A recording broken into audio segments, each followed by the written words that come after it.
Radio, talking about the sports you do and don't know, both within and surrounding Baltimore. Don't ask him about preseason games, oh no, stuffing things in Griffin Basso. Despite it being on the internet, he can call it what he wants, so Glenn Clark Radio, Glenn Clark Radio, Glenn Clark Radio.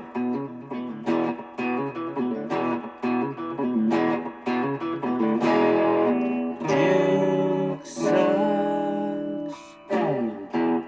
Happy Friday. It is Glenn Clark Radio. I'm Glenn. He's Griffin. And back in studio with us, the Honorable Reverend Stan the Fan Charles. Is that your title? What technically, was it a Jewish one? No, it was a non-denomination. Okay. So what did you have to become? I just was, my wife went on the internet. Right, yeah. The internet is a great place. Call it what it wants, yeah. 100%. And got me ordained to do something, so I'm now an officiant. But so anybody out there in our listening audience, if you need to be married, I can do it. Okay, but do we call you Father Stan the Fan? Do we call you Reverend Call me the Doctor Chief Stan Grand- the Fan? Chief Grand Poobah of marriage. Marriage is Chief Grand Poobah, Yeah. Stan the Fan Yeah. Charles. And you married the correct people? There were no... like, you didn't get to the end and you're like, oh, God, no, I married you to I his... screwed up one thing, though. You know, when you say you may now kiss the bride, Uh-huh. I stuck my tongue down her throat. Ah, well, and the wrong was person. really pulled yeah. off immediately. Yeah, you were like, well, I thought we were all kissing the bride. I thought that was how this worked. This part of the wedding was the part where you kissed the It bride. was really, You nailed it up until that point. yeah. it was very cool. Very cool. I think it's... I got so many compliments. Oh? Yeah, I got compliments like it reminded me of like 1985 doing the Stan the Fan show. I got to tell you, there's nothing like when you really don't have to do any of the work. Like, so whenever I MC an event and I didn't have to write the script, I wrote the script. Oh, now see, you really did some work. Yeah. I'll show up there at MC an event and they'll write the script for me. Right. I might punch it up a little, but you know, different event. There's a different comfort level depending on what the event is. Some events, you know, like for example, one year I did the Ed Block Courage Awards, and I said we need to punch this up. We need. This is way too milquetoast, so I had to put some real effort into that. But sometimes Well, they're used to writing it for Scott Garceau. And Scott, yeah, you know what? It actually was a script that Scott would read. But different events, I'll do a different level of punching up a script. Some events, I'll just show up and say, hey, whatever you hand me, I will read. Now, I lifted, Richard Scher has officiated about 6 or 7 weddings. I didn't know that. And he has a book that he ordered when I guess he got his first one or something Okay. like that.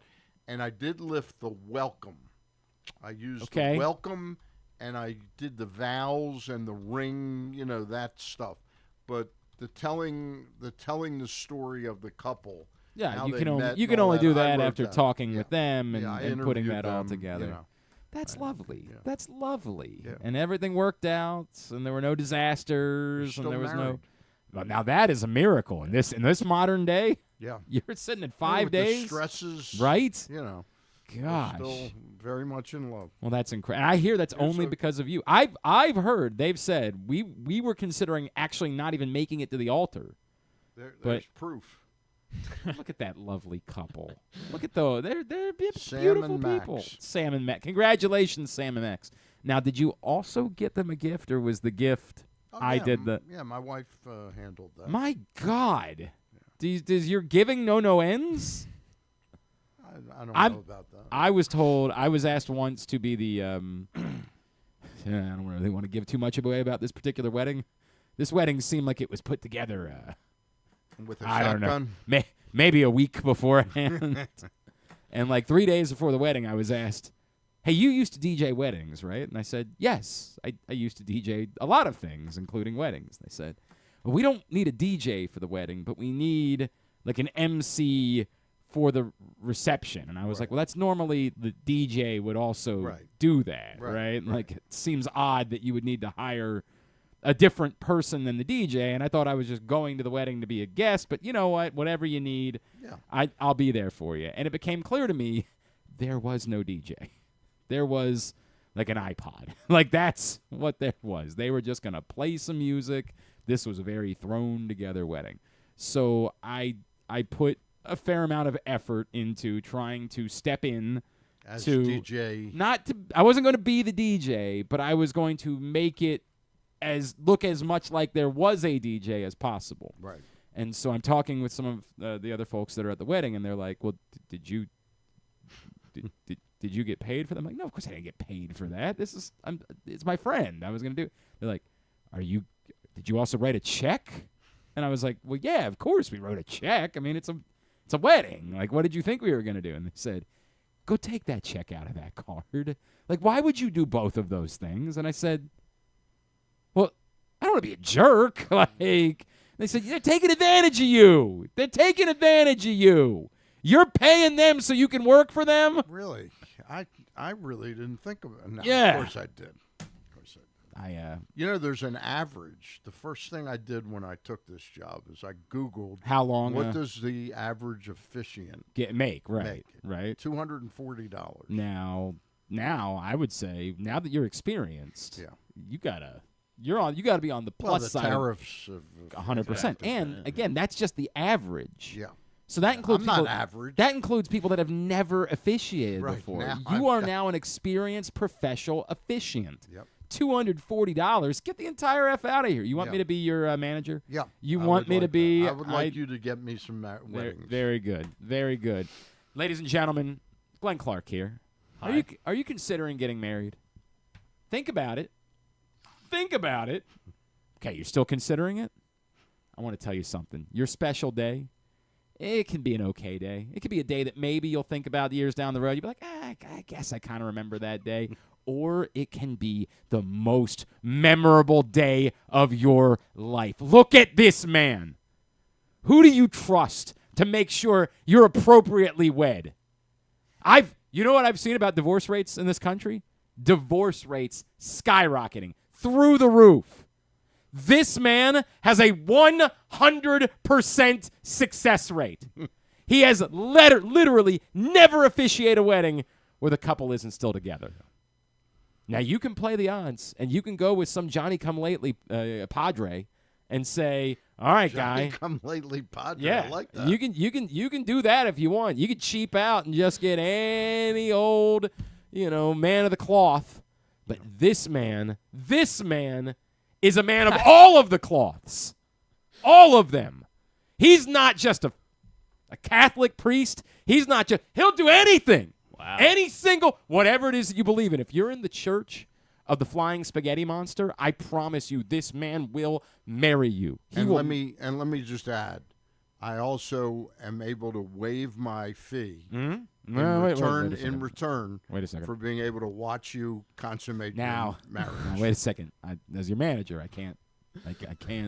I don't know how I get 10. Is there something wrong with that? I'm not sure how I get 10. What's wrong with that? I'm not sure how I get 10% of that. It's better. Stan. You get 100%. I'm just not join sure. him. You can watch And with I'm not me. sure how You can watch with you me. slice 10% of that. Like, which 10% do I get to watch? I'm not really sure We'll how get that you works. your $20. All right, let's make sure. I will waive my fee and give Glenn $20 if you let me watch you consummate your marriage. Also, he needs a sandwich. All right, let's make that abundantly clear. And then I'm gone. He I'm doesn't. out of your life. Yeah, he doesn't even need the full trip to the buffet at the wedding. Right, He just a doesn't need sandwich. just a sandwich is fine. Crab cake sandwich 100. Well, okay. I mean, crab cakes with mustard. I don't know. In this account, what kind of crab cake are you eating that you're putting mustard on it? I love mustard on crab. What?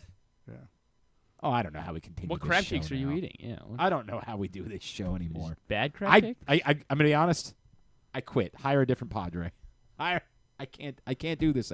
I can't support Was this. it the watching this the blasphemy. consummation? No, that part it was still fine. It was the mustard on the crab cake. The hell is going on around here? I know you're not What doing. do you put on a hot dog? You better not be doing it at Costa Sin. You better not be putting mustard on a Costa Sin crab cake. Oh, I can't. Oh, my I can't do this God. anymore. I can't do this Man. anymore. They have it on the table. Cancel. Tell They AJ have Pierzynski mustard I'm on- Doesn't sorry. mean you have to use it. Yeah, if you order something else that needs mustard, they've got things on the menu that you can put mustard on. Oh, The crab cake. Crab cakes with mustard, nothing better. Crab cakes, mustard. I mean, What do you put on the crab cake? Nothing. yeah, nothing. I usually just eat it.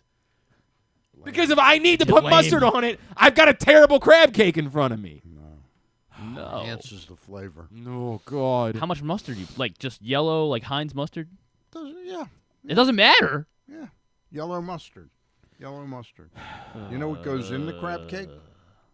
That Crab? Because you're a cook, aren't you? You're a bit of a cook. I am a bit of a cook, yeah. Horseradish. Yes, I'm aware. I am aware. Okay. I don't know what to do here. What do we do? You What do want we me do to leave? here? We got A minute ago, you were my manager. We're gonna have to think about it. Not only are we gonna have to think about Fridays, I'm gonna have to think about Yeah, my well, we future. thought we knew you then, Stan. You founded this company. I don't know how I can. What kind of message am I giving to my kids? How do I look them in the eye and say, "Daddy works at a reputable place of business"? How do I do that? Well, you knew that That's a good time point. ago. All right, fair enough. That's a good point. They're gonna have to make peace with that at some point. Every now and then, I can see them. My kids, of course, go to a private school, and so some of the other dads are like in finance. I'm definitely not. And every now and then, I can start to sense that the kids are starting to figure out that, like, Maximo's dad. He goes off traveling the world playing golf. Is that the difference too? You didn't name your kids Yeah, Maximo. that's a great point. That has something to do with You it too. would know. Our dad, he's working Division III lacrosse games. Nothing wrong with Like that, right? I think they start to notice that maybe there's a little bit of a difference between the other kids' dads and their dad. Like the other kids' dads are taking them on spring break trips to the Bahamas. Their dad is like, "Here are some sunglasses I brought home from Sports and Social at Live Casino and Hotel." But they love those. They do. They love those sunglasses. I've got that going for me. Those are nice sunglasses too, but we're not going to Florida getting in a car accident in order to get them. That's just not the way it's going to work. But I appreciated the Jägermeister Aviator shades. I said, "Hey, give some of these away." I said, "Wow, my kids would love these." They say, "Take 3 home for your kids." I said, "I only have 2 kids." They say, "Well, what if they lose a pair?" And you know what? Within 3 days, they lost a pair. So I'm glad I took. And then you were a 3 hero, pairs. yeah. I was a hero because I took 3 pairs home. All right. Speaking of Sports and Social, that's where I'll be tomorrow night for the Kentucky Derby. We'll be doing a pre-Derby party starting at 5:30. Wear your Derby best because we'll be giving away grand prizes for What time's best. post time? 6:30? 6:57, I believe, is post time 6:57. for the Kentucky Derby. We'll be doing, best dressed, best hat, great grand prizes. Plus, we will have, what do we have? We have free rounds of golf to give away tomorrow night inside Sports and Social. We have free passes to the BMW Championship in August to give away. Some Wow. baseball tickets to give away tomorrow night. Everything starts at 5:30 leading into the Kentucky Derby. And then, of course, stick around after the Derby tomorrow night because they'll be showing the Canelo Alvarez, William Skull fight. Bo and Nickel, you Will they mean? be showing the Oriole game? The Oriole game wall. They have a 100-foot media wall, Stan. They can show everything. They can be showing the NBA. There's a Game 7 tomorrow night. Yes. Wait. Nuggets Clippers. Yeah, Game yeah. 7 I don't even- tomorrow night. They'll be showing that. There's a hockey Game 7 tomorrow night as There well. is. Who went There's to one Game Game 7 tomorrow night. 7? So all of it on that 100-foot media wall inside Sports and Social. Avs Stars. Avs Stars Game 7 tomorrow night. When's Game 7 for the Lakers? Yeah. That's your boy, J.J. Redick. That's your guy. I love Jerome. Yeah. No one in L.A. does. Okay, Stan. Yeah. I know Mustard on Crab Cakes loves J.J. Redick. It's like the least Baltimore morning that Stan the Fan has ever had. God. What's next? You hate Barry Glazer? What's next, huh? You actually want someone to pee on your leg and tell you it's raining? That's the next thing you're going to tell us this morning? God. This guy over I'm a here. Warnken law. You're more of a. I don't I'm a blame you. Warnken I law don't guy. blame you. I don't blame you for that one. Urinate on my leg and tell me it's raining. That Stan disagrees. Warnken. He says, "Go right Warnken. ahead. Pee on my Warnken. leg. Tell me it's raining." I'm a Warnken law guy. Wow. Wait till you get him started on burger cookies. He's gonna go after him. You don't need burger. that. Hate You don't need that much fudge. Who Stan, needs Stan that? is wearing the Warnken T-shirt. It's a great. that- I'm a fan. I'm a fan. I won't take anything away from him. All right. Now we can maybe move past that. The faux pas of Stan saying that. What's this Pierzynski interview? I didn't know about it. No, he wanted to talk to you, unlike others. He said. Unlike In others. fact, it's funny. I wanted to do a Derby segment this morning, and I said, Yeah. who's the MC of the Derby for NBC? And then Griffin made a call and found out that you were in studio today, and so unfortunately, looks like Mike Tirico won't be joining us this morning. Thanks a lot, Stan. Can't get that blood feud fixed at some point? Can't maybe reach out and send a nice I don't fruit? even know Offer what to it- officiate a you're- wedding. yeah, or right, I something? don't you're know out what here. it's about. You're sending gifts to people that you've already officiated the wedding for? You can't send a fruit basket to Mike Tirico so that he can come on the show on Friday? I'm gonna send him crab cake. Oh, with you send mustard on it, then he's Mustard going on to the smack side. in the face. No, mustard will be on the On the side, make it optional? Yeah. All right, I appreciate that. Yeah, AJ Pierzynski will join us a little bit later on this hour. He is on the call tomorrow night for Fox as the Royals and the Orioles battle in Baltimore. Rare Saturday night game here in Baltimore. Normally they're late It's the afternoons. only one of the summer. I thought there was one other one that was on Fox. Maybe I'm wrong about that. Okay. Maybe it could be the only one. It's possible. And then also later on this morning we'll make a trip to Bowie. They play the Rockies apparently. Now why July 26th. Why in God's Mark name your would that calendars. game be on Fox? Saturday- Why well, in the world So I'm sure they're would Orioles Rockies be a Fox like game? Rockies have to be on. Is that the deal with the national You know. networks? They have to put each Is team that on. game in Baltimore? Yes, I was looking at just the home games. Yeah. But Oh, you that's right. That's the whole but- point of this. but thing. you would think that they would want to. Oh, they also play the Athletics at a 7:00 game on a Saturday. What in the? Well, they're better than the Orioles. What are these The games? Athletics are good. Now, to be fair, I think they have to have the way it works. So So the last 3 Saturdays, so the last Saturday of August and the 2 home Saturdays in September, they get the Astros, Dodgers, and Yankees Saturday night games. So They're it's all during the Saturday night summer games. months that they're doing these Mostly orange 4 o'clock. outs. Yeah. yeah, but doesn't Are they that oranging doesn't- out tomorrow? Wait. Why does that make sense? What? We got to talk through this a little bit. When the weather is at its hottest, they're going to be playing At 4 o'clock? afternoon games. Yes. Then in September, when the weather's cold, Oh, wow. When they're in They're- Oakland, not Oakland. When they're in Sacramento, they play at 10 o'clock our time. So I mean that doesn't really impact us. I mean, obviously we have to stay up late, but that's no different than. Does that make sense? What am I missing here? Are all of those late season games Fox games? Is that the reason? I'm not I mean, if they're all positive Fox they're games, then you can't do games. anything about it. But Right. why otherwise would you be playing September games at 7 and June games at 4 o'clock? Somebody's got to be the one to stand up and say something about this. Look, man, I'll be the one. I don't know. I've already gone after my don't boss. know. That's the way it's going to go today. Anyway, AJ Pierzynski will join us in a little bit. We will talk to him ahead of Orioles-Royals tomorrow night. We'll make a trip down to Bowie. Alex Pham will join us later on in the program. Stan, I will ask you this question. The Orioles take 2 out of 3 from the Yankees this week. Is that a sign of things turning to the positive, or do even bad teams win series against good teams sometimes? Both of those things could be true. We'll get a glimpse of that over the next 3 days. This is a team that really, of recent vintage, they really are very aggressive against us, the Kansas City Royals, and they make us look, frankly, like we're playing in slow motion against them. So we'll get a glimpse of it this weekend, but you had to like some of what you saw, except for Tuesday night. Well, you certainly. The biggest story of the week was this is the best that you've seen Felix Bautista look. He's looked, he's- increasingly better, but Wednesday night, that was vintage Felix Bautista. I actually thought Monday night, because it was striking out Aaron Judge in a Yeah. one-run game, I think that's just big-time stuff. And then I don't even remember who it was that he fell behind 3-0. The batter after Aaron Judge, he falls behind 3-0 and then battles back to strike him out as well. Right. I was feeling something in that moment. Like, oh, I know this guy. Yeah. This guy's special. So, yeah, like that to me. That was the most positive development. That's the best of the good. On the flip side, like on Monday night, they still got all of one hit with runners in scoring position, right? It was the Ryan O'Hearn home run was the only one that they got. Like, that's still the difficulty for me of buying too much. Like, I like the results. I'll take the results however you can get them. I want the results. But the biggest things to me that stand out are the lack of clutch hits for this team and obviously the starting pitching. And this week you got mixed bag. It was a mixed bag. Mixed There's bag. no question about it. And they also got more bad news on the injury front. Right. Tyler O'Neill going on the IL, which wasn't a huge surprise, and Jordan Westberg going on the IL.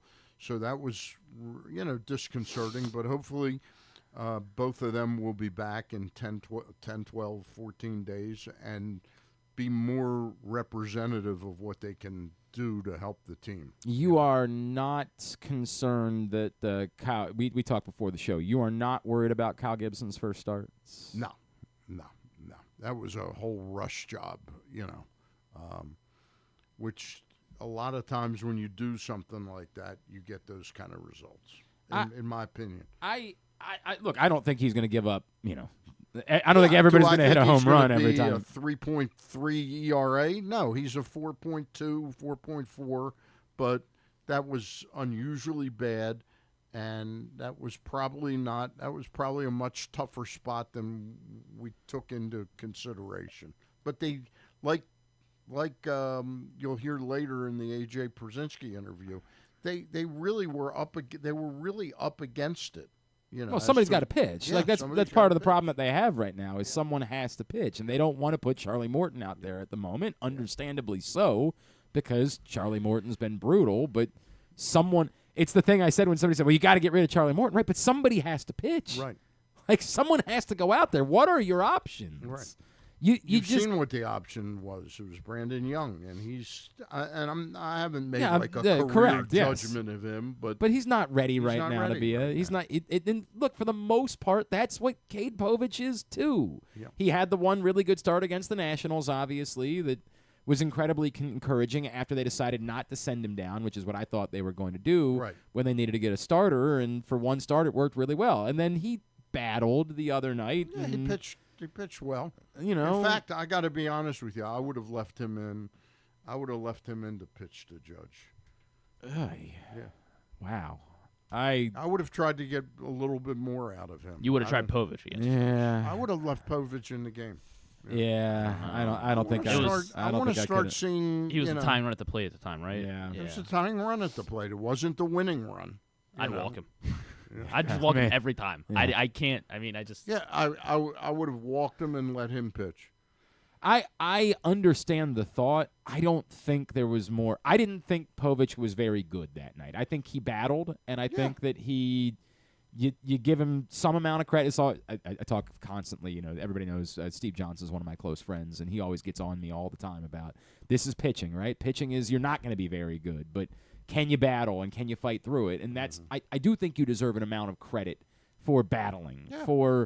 I'm not very good tonight, but I'm not going to ruin this. I'm not going to blow the game up and make it non-competitive. And I do think you get I don't know what we do with that. I don't know that we come up with a statistic for that because I don't feel anything about wins and losses for pitchers anymore. Mm-hmm. But, yes, it's not a gold star. Give a check mark, something. I don't know. An attaboy. He battled, and that's something to be said. But because I didn't think he was very good, I didn't really have much appetite for him to face Aaron Judge in that spot. I kind of was on the same wavelength as Griffin, which is rare. Normally, if Griffin says that, I say, well, then hell, I must be wrong. Yeah, if that was my thought before, I must be wrong because that's what Griffin thinks in that spot. So that's the way that it goes. I will ask you this, and I think we should bring it up with A.J. Pierzynski. It slows down because they won 2 out of 3 games against the Yankees. It slows down. David Sampson was on with us the other day saying it's inevitable. You're going to have to fire Brandon Hyde. I love Brandon Hyde. I don't want to do it. He's one of my favorite people. Right. But this is just the way that it works. This is baseball. At some point it's prolonged. You just have no choice, but you have to do it. And he suggested it might even be before Memorial Day. I have said that anything like that doesn't come before Memorial Day for me. That's when you first judge someone, and I still feel the way that I feel about it, that it's not Brandon Hyde's fault that he doesn't have any pitchers to work with, and that's the biggest issue facing this team. I can't get a sense for what the Orioles feel.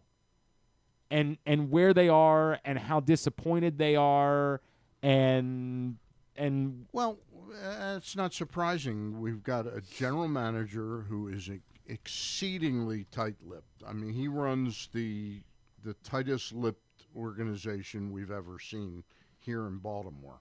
And we have a new owner, and yes, he's still a new owner, so we don't know what his appetite for change is, what kind of imprint he wants to and make. if we read anything into it, Yeah. I would say a minimal appetite for change, right? Yeah. A lot of guys Yeah, I would mean, come in and say, I just want my people. Like, Right. this is the way I work in business, is I want my people running my businesses. And while he did make some changes on the business side, obviously, of the Orioles, on the baseball side, largely everything left intact. Right. And I would expect that they would be in those positions will be intact for a while longer. You know, I don't see Mike Elias going anywhere. I think Mike Elias knows what he has to do in the future, and I think you will see him have the appetite to spend. I think he wanted to be a little bit of a hero here. Look, the two biggest things that this club is missing is offensive consistency and starting pitching consistency. It really shouldn't be a huge surprise that the two players they lost were Anthony Santander, who was, if anything, a very consistent force in that lineup, switch hitter that hit with power from both sides, and a number one starting pitcher. So it's not that surprising to me that both of those aspects of the team are depleted somewhat, you know. Certainly not surprising, but also not acceptable, right? Like that. I think in fairness to Mike Elias, he did not.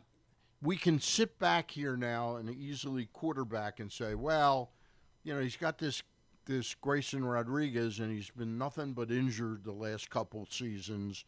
He should have put more effort into getting a frontline pitcher because that's what they needed Grayson to step up and be as close to Corbin as possible. You know, I don't think he is Corbin Burns, although I don't think Corbin Burns, I would have never paid him that much money.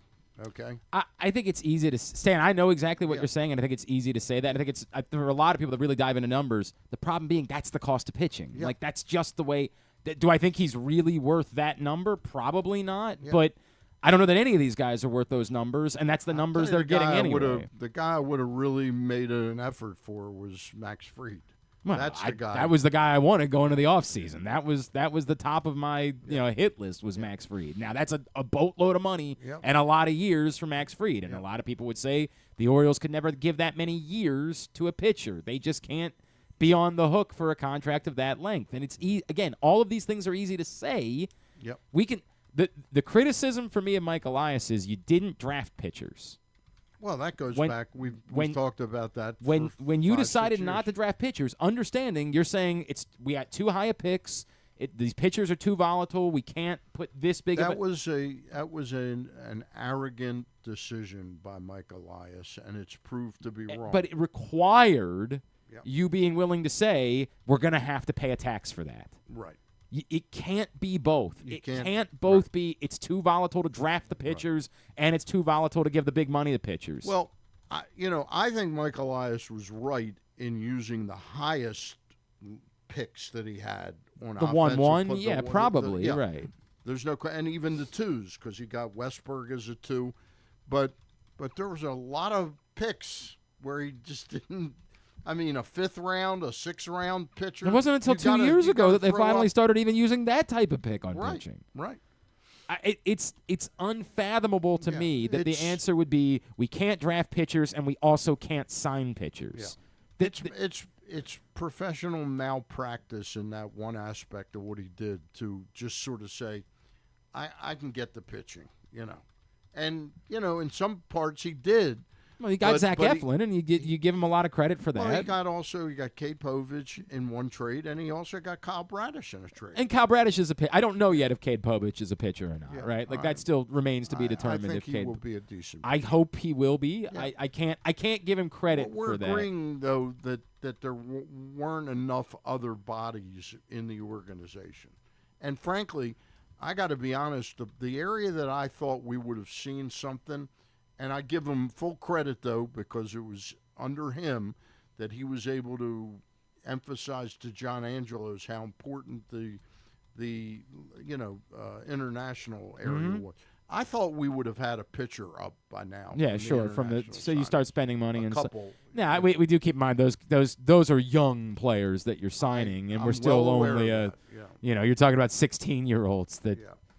That's just the way that it works, right? Like, you got to get them at that age in order to be able to put them into your system and your pipeline and your academy. I'm hoping someday soon we will get one or two that just sort of we go, where did we get this guy? I just, because everybody was raving about him in spring training, decided to look at Nestor Herman's start at Aberdeen this week, and I was like, it's not. And I want to overreact to it because it's only a few starts, but boy, I keep waiting for that one, to your point, one that makes you feel something. Yeah. That's the one, to me, that's the biggest criticism, is just the incongruence of we can't draft pitchers, and there's always and we don't have to pay for I them. know exactly what you're saying about the money that was given to Corbin Burns. I understand it, but you have to pay a tax because you don't have it.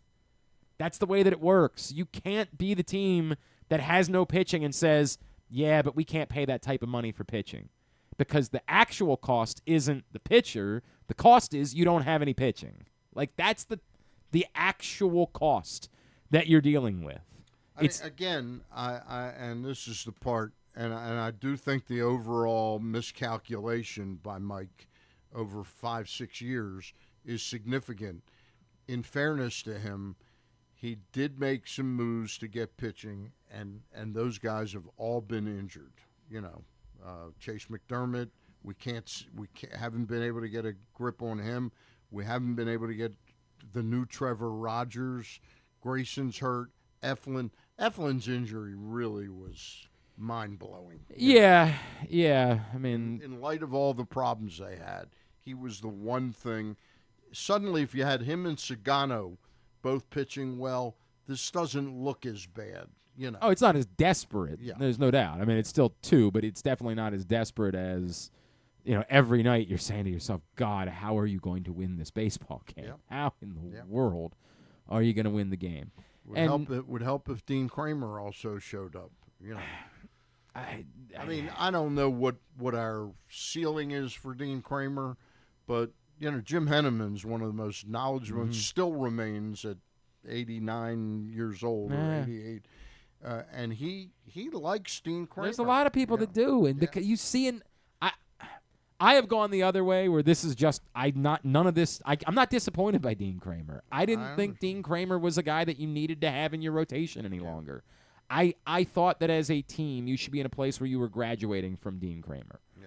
That it's fine if he's your 6th or 7th option, and when you lose a Zach Eflin, you got to move Dean Kramer back into the rotation. I'm totally fine with that. But I just thought that you would be in a place where you would be graduating from guy who's 50-50, guy who at sometimes looks brilliant and a lot of times looks like this. I just hoped that would be where you were as an organization, was that you were doing more than that. Yeah. And unfortunately, that hasn't been the case. And that one's not unique to the injuries. He was going to be in the rotation kind of no matter what. Whose fault it really is Alex Pham.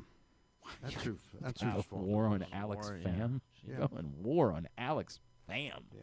Before if he would be ready. Yeah, if he could just speed up the process a little bit. Let's get on with it. Let's get there.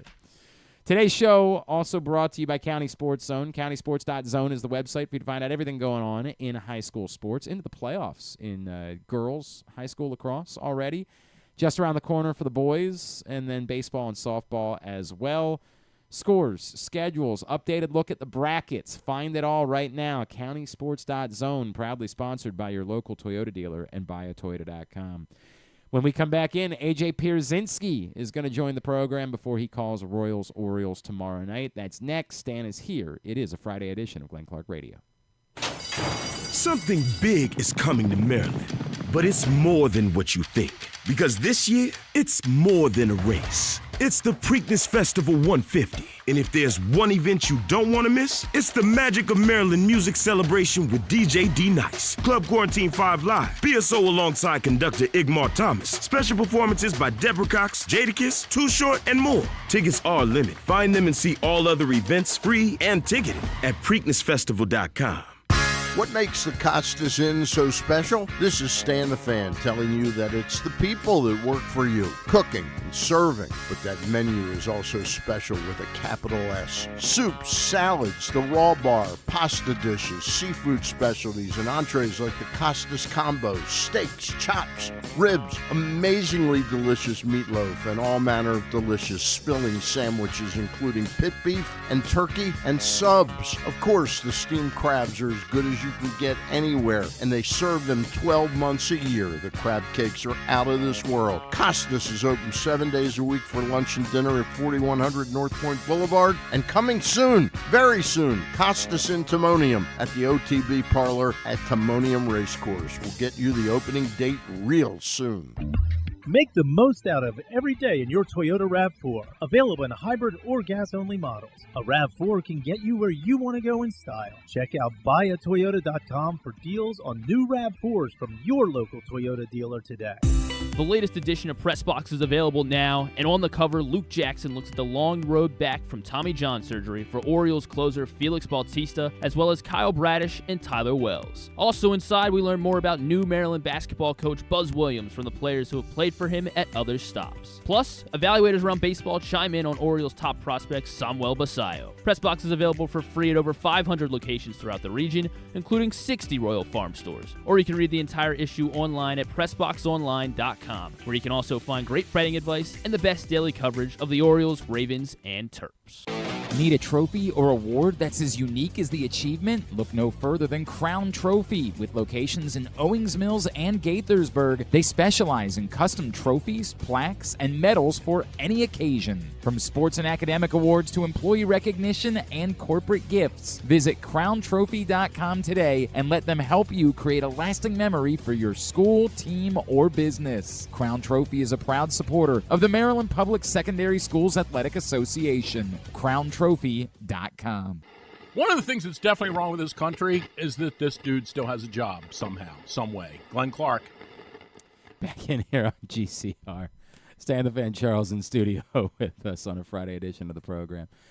Two topics that I admittedly we just haven't talked about as much on this show. We are working on having Darius Adams on the program. We didn't really even talk about him committing, which was really out of nowhere for Maryland. He had McDonald's All-American, had decommitted from UConn, and Buzz Williams got involved. A lot of guards on the Maryland roster that Buzz Williams has put together. He could use some more front court, sort of like the opposite maybe of what Maryland had last year at the moment. But the crazy part is, by pure rankings, Darius Adams is one of the top 4 commitments in Maryland basketball history. Like, by pure grades from these recruiting specialists. It's just so out of nowhere. Joe Smith? No, he's higher ranked than Joe Smith. Jalen Smith, Diamond Stone, right. Derek Queen, right? Like, now recruiting that type of work when Joe Smith committed, not quite the same thing. Right. Obviously, he proved to be, unbelievable as a freshman. I have no idea what to make of it. Like, I really don't. It seems like an incredible coup for Buzz Williams. Now, part of it might be that Buzz Williams just happened to have money at a point where a lot of guys had already committed and a lot of money was soaked up, and it just sort of worked out that way. I don't know enough of the story to know how it came together. He's certainly a very highly regarded basketball player. There's also questions now. Is this a top 20 player? On the verge of that, like in that conversation, like in that conversation. So it would seem to be a major get. 24/7 Sports has him ranked as the 23rd player in this class, so Is just there any outside. chance he might need to be married soon? I don't know him well enough there to is. know. Yeah, right. I guess that's possible. See if we can't push him in your direction. Look, you hope that this is the one of the things that we talked about as the roster was coming together with the transfers was it seemed to lack an alpha, scorer, a guy that you could really count on. And, given his profile, it's totally possible that's exactly what Darius Adams can be for this Maryland basketball team. So extraordinarily interesting development this week as Buzz Williams tries to because they hired Buzz Williams, because they went with a known instead of going the route of like a Luke Murray or Tony Skins, someone along those lines, there couldn't be a step back.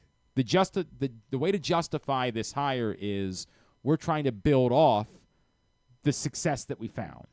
And we don't want there to be a year or two where we're taking a step backwards with a new coach who's trying to find his footing and looking for, the next guy that's going to be here for 20 years, which we know is not going to be Buzz Williams.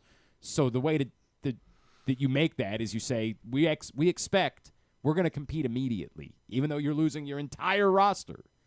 Your expectation is you're going to compete immediately. Well, how do you do that? You got to hit the ground running, and it's a major get. It's a major get for Buzz Williams going into his first season at the University of Maryland.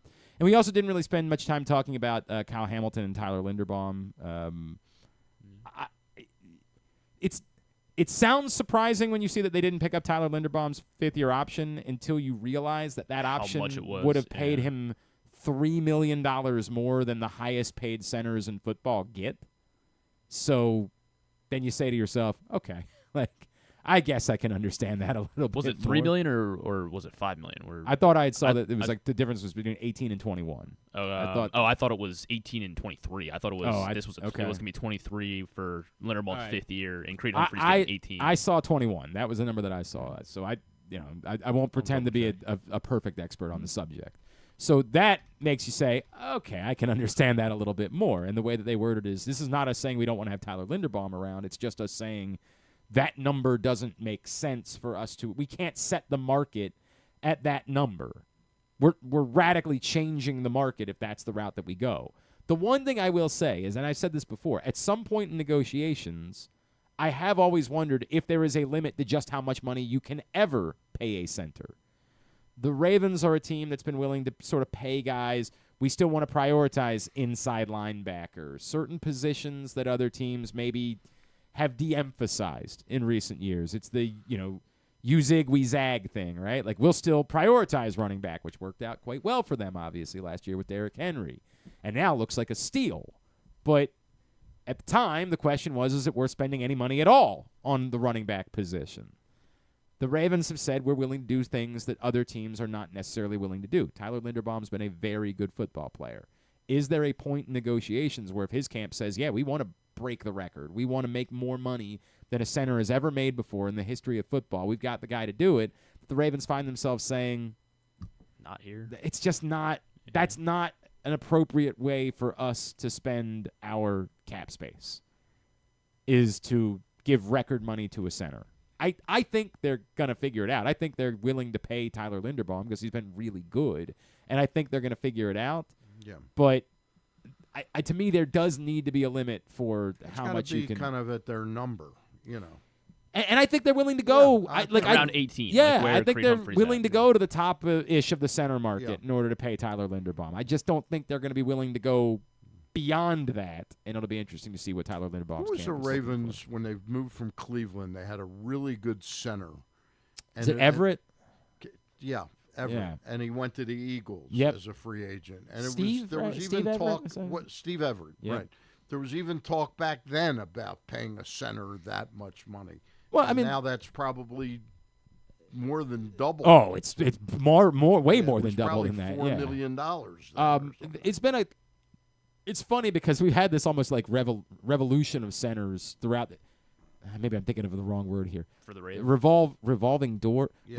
Like you'll go from, gotta find a center. Go get Matt Burke, right? To Matt Burke retires. You say, we just can't.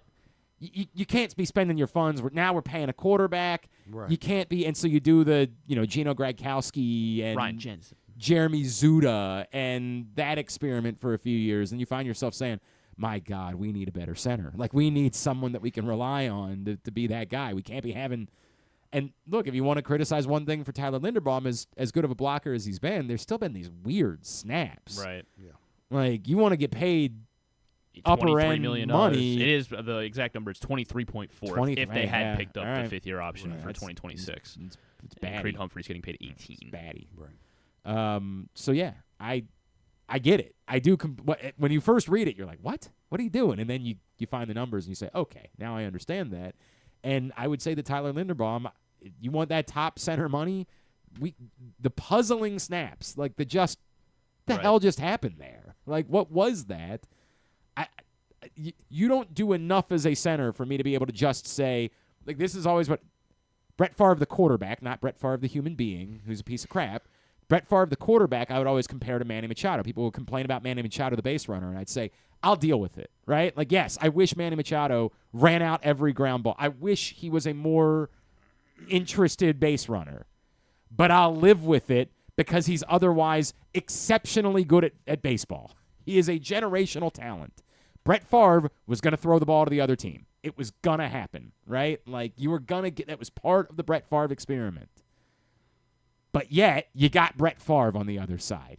You got the gunslinger, the guy that was going to throw for 500 yards and get you back into a game. You'll live with those things. To me, a center does not do enough for your football team for me to be able to ignore the snap problems and say, yeah, you're going to get a bad snap every now and then, but he's otherwise a really good center. Like, can't have it. Can't have it. Had to do this a little bit earlier on because of his schedule, getting ready to travel into Baltimore to work the game tomorrow night, but we had the opportunity to catch up with A.J. Pierzynski right here on GCR. Well, our next guest is going to be hanging out for the Royals-Orioles broadcast tomorrow night on Fox, and, of course, he is part of the Foul Territory crew, and I am a regular viewer, and I know the Orioles have been a topic on that show this week, given – you know, how tough of a start it's been, although hopefully they're turning a corner. We'll find out. Joining us now here on GCR, he is A.J. Pierzynski. A.J., it's Glenn and Stan in Baltimore. It's great to chat with you again, man. Thank you so much for taking the time for us. No problem. How are y'all doing? Are y'all surviving okay? Because I know it's been a little bit rough for you guys, and there's a little bit of angst up there in Baltimore, but you'll get through it. So let's present it, right? This week, the Orioles win 2 out of 3 against the Yankees. Albeit the third it was not fun, but they did win 2 out of 3 against the Yankees. To you, is that a sign of a team that was better than their record early on in the season, and maybe they can start to turn a corner, or is it more, hey, even bad teams win series, there's no reason to overreact to it? I think it's a little bit of both. I think the Orioles are going to be okay. I mean, Gunner's not going to hit 220. What's he hitting right now? 220, I think, for the whole year. I don't think Adley's going to hit 220 the whole year. They need their pitching back, though. The whole key to this team is the pitching. Can they get the starting pitching especially back? Meaning, you know, does Eflin come back? When does Grayson come back? When does some of these other guys happen to help them? Just think about this. Where would they be if they didn't have Sagano? This team could be in real trouble because he's been unbelievable for them. So, I think they're going to be better. Now, have they dug themselves too big of a hole in a tough division? I still don't think so because of all the wild cards, but they have to get it going. AJ, I'm wondering how much you've been able to see of Charlie Morton, because his outings, for the most part, other than the one against the Red Sox about 3 weeks ago where he struck out 10 batters, other than that, his starts have been short and not sweet. What are you seeing with Charlie Morton, and is it just simply the end of the road for him, or do you think he can battle through this? I think he can battle through it, but I think the days of expecting Charlie Morton to go out and give you 7 innings and punch out 10 every time, like you mentioned against the Red Sox, those days are probably gone. I mean, listen, Father Time catches everybody, and I don't care who you are, how good you think you are, how in shape you are, Father Time gets you. And he's just off with his location. He's off a little bit with his pitch where he's throwing, his accuracy. And that's kind of the first sign. But I think Charlie will be fine. He'll figure it out. Now, is he going to go out and give you a 3 ERA? Probably not, but he'll give you innings usually. He'll give you around a 4 ERA. He'll get his strikeouts. But the days of thinking Charlie Morton or an ace are probably gone, and that's okay. But he doesn't have to be. he wasn't supposed to be that on this team. He was supposed to be a quality starter that would give him quality innings, and I still think he's capable of that. So let me flush it out because, as you said, AJ, they need their pitchers back. Zach Eflin, it might be soon-ish for his return. Grayson Rodriguez, we know it's going to be at least another month. He was moved to the 60-day IL, and it might be longer than that. Kyle Bradish, it's going to be a while for that as well. Like, can they survive to the point of getting those guys back? Because it would make a world of difference to have all three of those guys in this rotation. But given what it is they're throwing out there, the Charlie Mortons, obviously it did not go well for Kyle Gibson in his first start of the season. Can they stay above water long enough to get those pitchers back? I think they can, but they got to hit, right? Yeah. So they're going to have to play a different type of game. They need to get the ball to the back end of their bullpen, which has been pretty good when they've been out there. So can they get the ball to those guys? Can they get the ball to Bautista? If they can, I think they're going to be fine. But they got to hit. I mean, that's the thing is, what do we say about the Orioles for all these years? Oh, they got these great position players, and they're really going to be able to mash for all these years coming up. And then all of a sudden, some of these guys are struggling, and they're like, wait, what's happened? What's gone wrong here? So I think it's early in the year. The weather hasn't been great, obviously, and everyone uses that as an excuse in baseball. It's one of my favorite excuses to use. Oh, it's been cold. Well, the other team has. Right. It's been right. cold Somebody's for the other hitting. team too, yeah. right?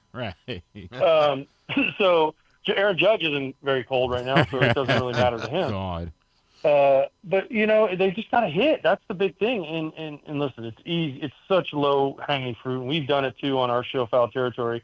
You take the shots at Elias and say, why didn't he go out and get this guy or do this or make this move or do this?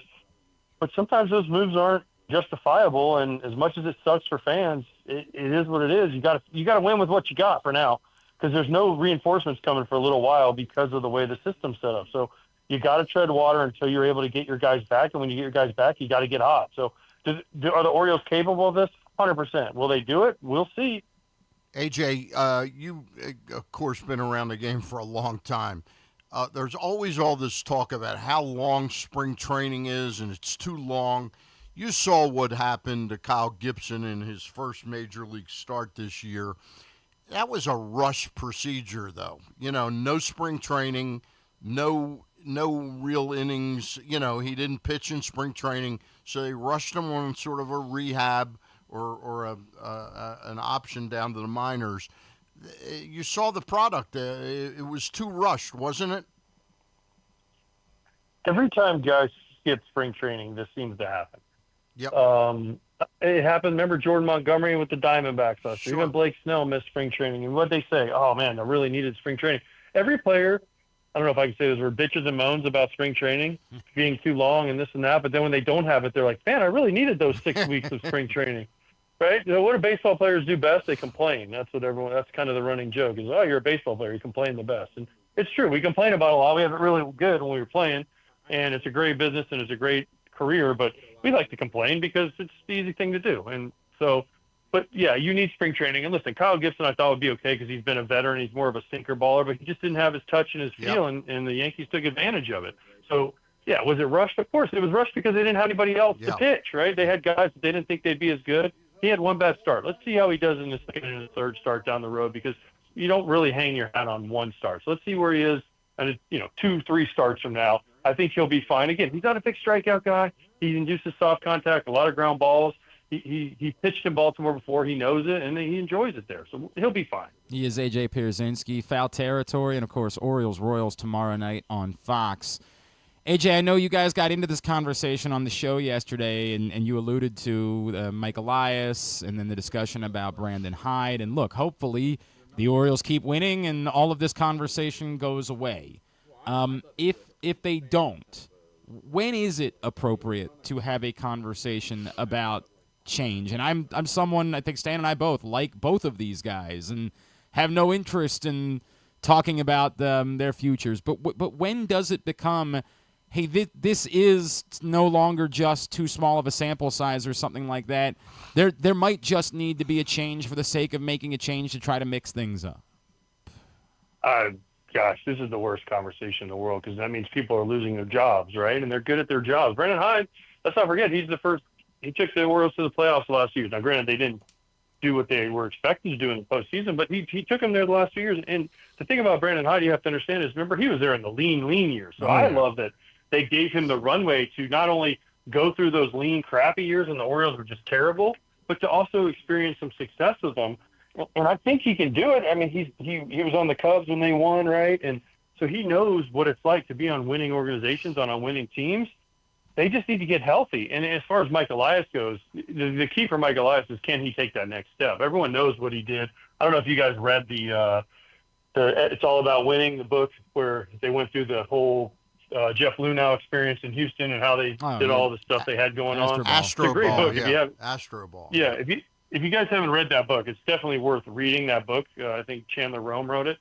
But it was a great book, and it details what they went through and all the people they had and all the people that were part of that organization. And Mike Elias was at the forefront of drafting and developing those guys that they had that helped them win all those World Series. So I think he really is good at drafting position players and finding the position players. You know, you look at Adley, Gunnar, Jackson Holiday, all those guys, Hierstead, even some of the guys they've traded away. They have all these position players. They need some pitching help, obviously, but now is the key for Mike Elias. Can he take that next step? I think the ownership gave him money this offseason. Now, you can argue he spent it the right way, the wrong way. That's everyone's personal opinion. But can he take the next step and help this team take the next step, which is winning not only playoff games, but playoff series and giving the people of Baltimore what they want, which is a World Series and a chance to win the World Series. AJ, it's always easy 3-4 years later after the fact to make draft picks. But did Mike Elias make the right pick in Adley Rutschman over Bobby Witt? At the time, yeah. Listen, I'm a catcher guy. Right. So I was a catcher, so I'm always going to root for the catcher. Listen, Adley was great. I mean, the last couple of years, Adley was great. And then the second half, he hit a little downturn, probably for the first time, I don't want to say in his life, but probably for the first time in a long time, where he's like, man, I'm not that great. And then how do you bounce back? He's got off to a rough start. I mean, my favorite is when you talk to reporters and you talk to people on the ground, they're like, oh, the underlying numbers are better than what. Well, the numbers, it's kind of like your record. The numbers are the numbers. I mean, yeah, it's great that you're hitting the ball hard. You know, oh, you're not getting lucky. Well, certain people don't quantify luck or whatever. The numbers are the numbers. The numbers don't lie. I mean, this is a numbers-based game. You can try to spin it to make whatever. Adley just needs to get more hits. That's it. And it sucks. I've been there. But he's too good. He's too good, right? He's too good of a switch hitter. He's too valuable behind the plate. He's just too valuable to the organization as a whole. Yeah, no, I loved the pick when he got it. And, yeah, of course, you look at Bobby Witt Jr. and say, oh. But then the question is, the Royals went out and signed Bobby Witt Jr. to this long extension. The Orioles haven't done that. They haven't signed Adley. They haven't signed Gunnar. So would it have been the right pick? I don't know. It's easy to say that, but listen, I loved the pick at the time. I still think Adley's going to be a hell of a player. And listen, we're just at May 2nd today. Small sample size. Let's see where we are in June. AJ, you talked with Adley Rutschman about luck and hitting, bad patch with luck. One of your former teammates, Bobby Jenks, the relief pitcher that you were with the White Sox, is got some real bad luck. Could you talk a little bit about that, what he's meant to you, and and what you're doing? Because I read that you're selling some type of a T-shirt, and I didn't see a picture of the T-shirt, but you're trying to raise some money to help him. Yeah, so Bobby was our closer in 2005. Geez, 20 years ago. It still seems weird for me to say that because I still feel like I'm, 27 when we won 28 that year, and now 20 years later, I still feel that old, even though I probably don't look that old anymore. But yeah, he was our closer. He came up in the middle of the year, went on to have a great career, closed a ton of games, did a lot of special things in his life. Had some, like you mentioned, I don't know if bad luck is the right way to put it, but he lost his house in the fires. He lived out in the California, LA area with a bad fire, so he lost everything in the fires. And then right after that, he was diagnosed with really bad cancer, stomach cancer, and he's going through treatment right now.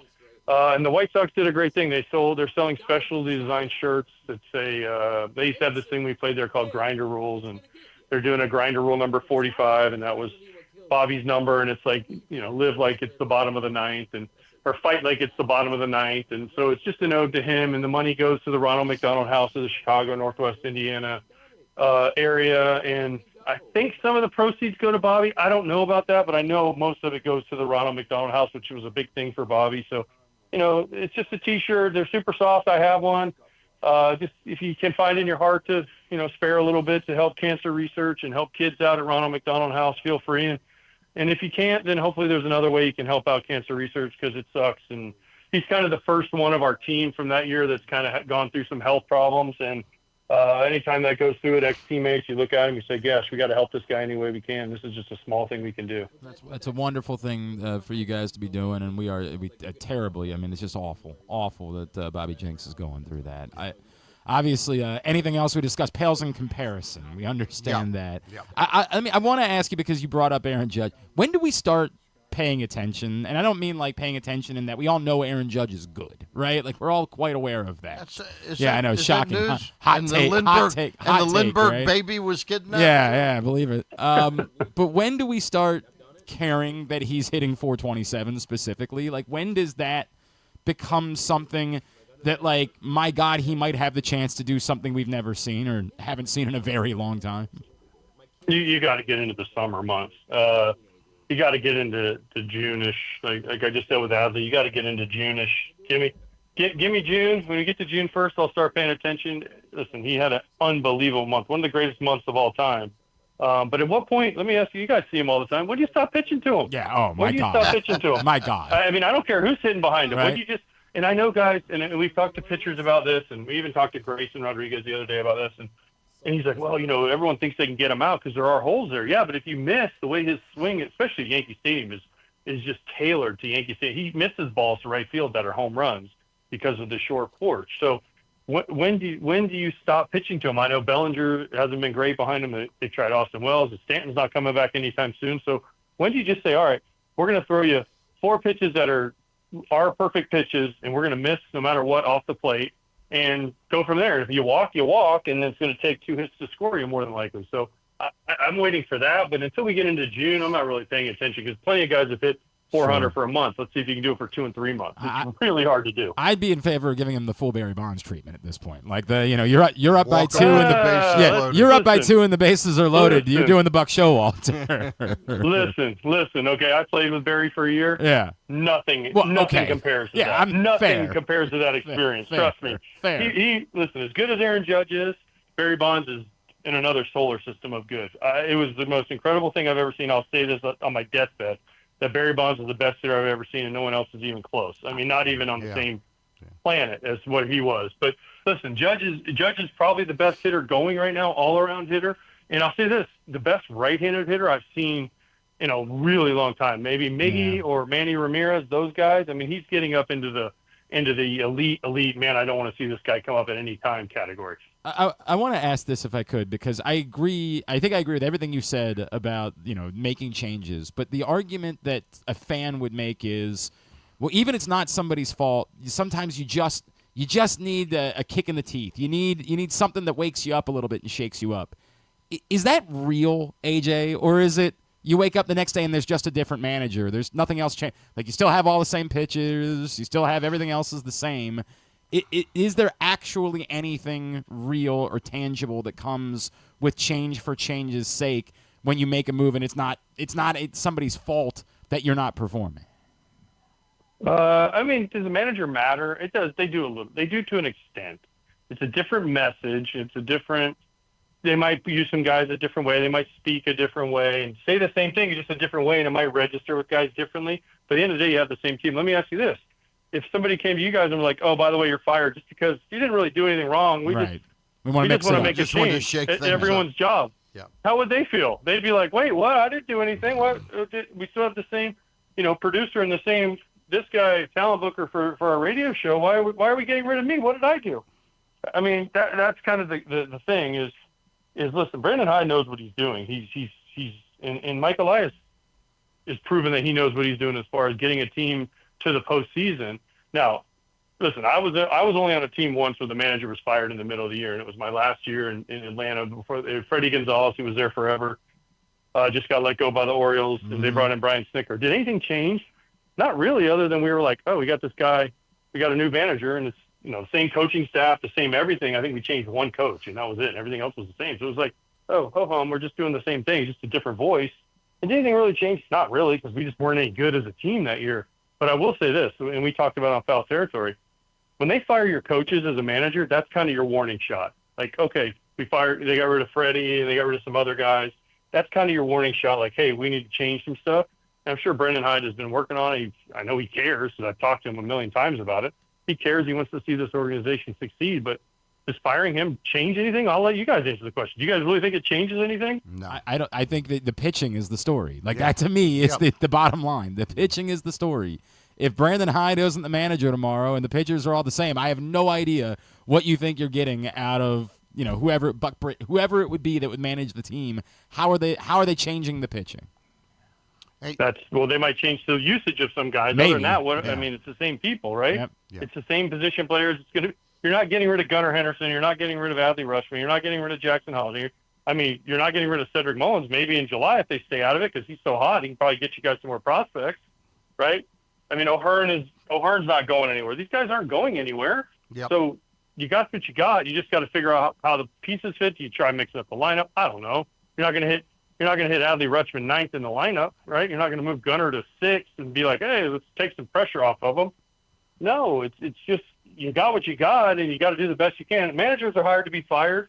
Every one of them will tell you that. I mean, I played with some great ones, and they all at the end of the day, guess what? They all ended up not having a job. So it's part of the game, and Brendan Hyde's doing everything he can in his power to get it done, and hopefully he can turn it around for not only his sake, but for the Orioles' sake and for the Orioles fans' sake. AJ, last question for me. When I heard you were going to come on yesterday, I said to myself, I wonder who the best pitcher he ever caught was. And I sort of looked through a few of your seasons, and one guy stuck out to me. Was Burley the best pitcher consistently that you ever caught? Well, so people ask me this question all the time, and I have to then I'm going to have a return question for you. Are we talking about for over a long period of time? Are we talking about as a guy? Are we talking about pure stuff? Long period of time. Yeah. Okay, because I could say, well, I caught Mariano Rivera in an All-Star game. I mean, does that count? Because Fair. I mean, he's the greatest pitcher, of course. So, I mean, listen, over an extended period of time, Mark Burley, I was with him 7 years. Yep. Yes, he was unbelievable with the stuff he had. I mean, he was throwing 83 miles an hour and would get everybody out and throw perfect games. It was absolutely insanity. If you go just pure stuff, Yu Darvish by far. When I had Yu Darvish in Texas in 2013, I mean, he had 7 pitches that were better than anybody else I'd ever seen. The best year, personally, I ever saw was Jason Schmidt when I was in San Francisco in 2004. Yeah. I think he was like 19-2 with like a 2 ERA or some crazy number. And just that year was the best year I've ever seen. But, Johan Santana, when he first came up, he went on to win a couple Cy Youngs. It was unbelievable. Brad Radke was unbelievable. I mean, I got very lucky. I got to catch so many guys that were just like, wow, this guy is really good. So Bobby Jenks, if you just want to go pure stuff for a reliever, Bobby Jenks had the best. I mean, he threw a legitimate 100. When 100 was 100, right? Bobby Jenks threw 100 with a nasty curveball. And when he came into a game, you were like, nobody's hitting this dude. He is AJ Pierzynski, of course, Foul Territory, every day, Monday through Friday, 1 o'clock. My favorite baseball show, bar none. Outstanding content that you guys do on that show. And then, of course, tomorrow night on Fox, Orioles-Royals as well. AJ, anything else we can plug for you, man? No, everything else is good. I appreciate the time, guys. And tomorrow, just know Grayson Rodriguez is taking me out to lunch, breakfast tomorrow. So he's going to have to actually pay for something. So if you guys talk to him, make sure you guys give him a little grief about having to reach into his wallet. I appreciate you doing that. AJ, thank you for taking the time, man. No problem, guys. Thanks a lot. That's AJ Pierzynski, of course, from Foul Territory, and tomorrow night to the game on Fox. And appreciate him taking the time for us this morning. Still to come, we're going to make a trip down to Bowie, and Stan's going to get after Alex Pham and say, why aren't you here already? Yeah. Solve That's the what I problem. wanna know. Solve the problem for us. Pham, come on. We need pitchers. Let's get here. That's what he wants to do, and he said he's going to get after What they ought to do is acquire Tommy Pham. And make it the Pham connection. Pham and Pham. Fam of families. The Phams. family of Phams. We are Something family. like that. No, Family. no, Family. definitely not going to do that. I know that much. God, You weren't even born yet. Doesn't matter if I'm born yet or not. I have people in my life that would fight you if you put that song on. Why? It was the man. What do I don't know? Man. Am I like? I'm trying to figure out what I don't know. It was the Pirates. The theme song in 70 79. or 79. Okay, got it. There's a great, I don't remember, I don't know who it was, but there was a great, in the infancy of like viral videos on the internet, there was a video of a DJ purposely playing a little bit of We Are Family at an Orioles fan's wedding, and like the dude losing his mind for a second and be like, I was just kidding. It's a good clip. All right, when we come back in, we will chat with Alex. Hey, Stan, you did a show, of course, on Monday this week. Yes. You, Ross Grimsley, Luke Jackson got together. Yes. And you'll be back in action, I assume, this coming Monday? Yes. Is there anything else that we can add to that? No. All right, then. Stan the Fan Charles, every Monday talking baseball. Do you know what time on Monday by chance? No. Well, Sometime later in the afternoon. Late afternoon. Like 4 to 7. In the 4 to 7 range. Are the Orioles off Monday? They are. Yeah. So you're thinking maybe more like 7?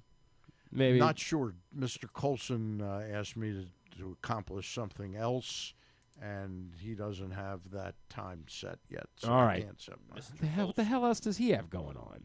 The hell is that all things about? going on. It's more important than Stan the Fan? Making moves. Yeah. Anyway, Stan, Ross, and Luke every Monday, Facebook.com/PressBoxSports, YouTube.com/PressBoxOnline. If you miss it live, you can also catch it at PressBoxOnline.com/video. And as always, Stan shows brought to you by the Costas Inn. Costas Inn. Alex Pham coming up here on GCR. Driving in Maryland? Did you know an Easy Pass from DriveEasyMD.com can save you time and money? Of course you did, because you are a thrifty driver. An antenna reads your Easy Pass transponder and automatically deducts the toll from your Easy Pass account.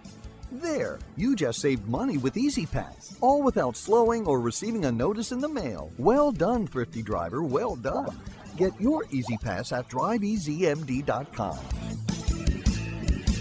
Baltimore's Classic 5 golf courses make golf fun and affordable. All 5 local courses, Pine Ridge, Mount Pleasant, Forest Park, Carroll Park, and Clifton Park, are challenging and fun for players of all skill levels. Book your tee time today at classic5golf.com. Discover luxury without limits at Live Casino and Hotel Maryland. This April, unlock a world of high-fashion delights and exclusive style. Earn entries daily starting April 1st and join our drawing on Friday, April 25th. 19 will win up to $2,000 in cash and free play. And one grand prize winner will take home a curated Versace homeware collection. At Arundel Mills, must be 21. Please play responsibly. For help, visit mdgamblinghelp.org or call 1-800-GAMBLER. Something big is coming to Maryland, but it's more than what you think. Because this year, it's more than a race. It's the Preakness Festival 150. And if there's one event you don't want to miss, it's the Magic of Maryland Music Celebration with DJ D-Nice. Club Quarantine 5 Live. BSO alongside conductor Igmar Thomas. Special performances by Deborah Cox, Jadakiss, Too Short, and more. Tickets are limited. Find them and see all other events free and ticketed at PreaknessFestival.com. Gambling can be a fun and entertaining experience, but there are risks involved. If you're planning on betting on the game at the casino or on your phone or computer, know your limit, stay within it. Set a budget and a time to stop. Remember, gambling isn't a financial solution, and it doesn't mix well with alcohol or drugs. Know the risks and have a plan before you begin gambling. For free and confidential services, call 1-800-GAMBLER 24/7 or go to helpmygamblingproblem.org. The latest edition of Press Box is available now, and on the cover, Luke Jackson looks at the long road back from Tommy John surgery for Orioles closer Felix Bautista, as well as Kyle Bradish and Tyler Wells. Also inside, we learn more about new Maryland basketball coach Buzz Williams from the players who have played for him at other stops. Plus, evaluators around baseball chime in on Orioles' top prospect Samuel Basayo. Press Box is available for free at over 500 locations throughout the region, including 60 Royal Farm stores. Or you can read the entire issue online at PressBoxOnline.com. Where you can also find great betting advice and the best daily coverage of the Orioles, Ravens, and Terps. Contrary to what some people believe, I actually like this guy when he sleeps. Glenn Clark, talking sports.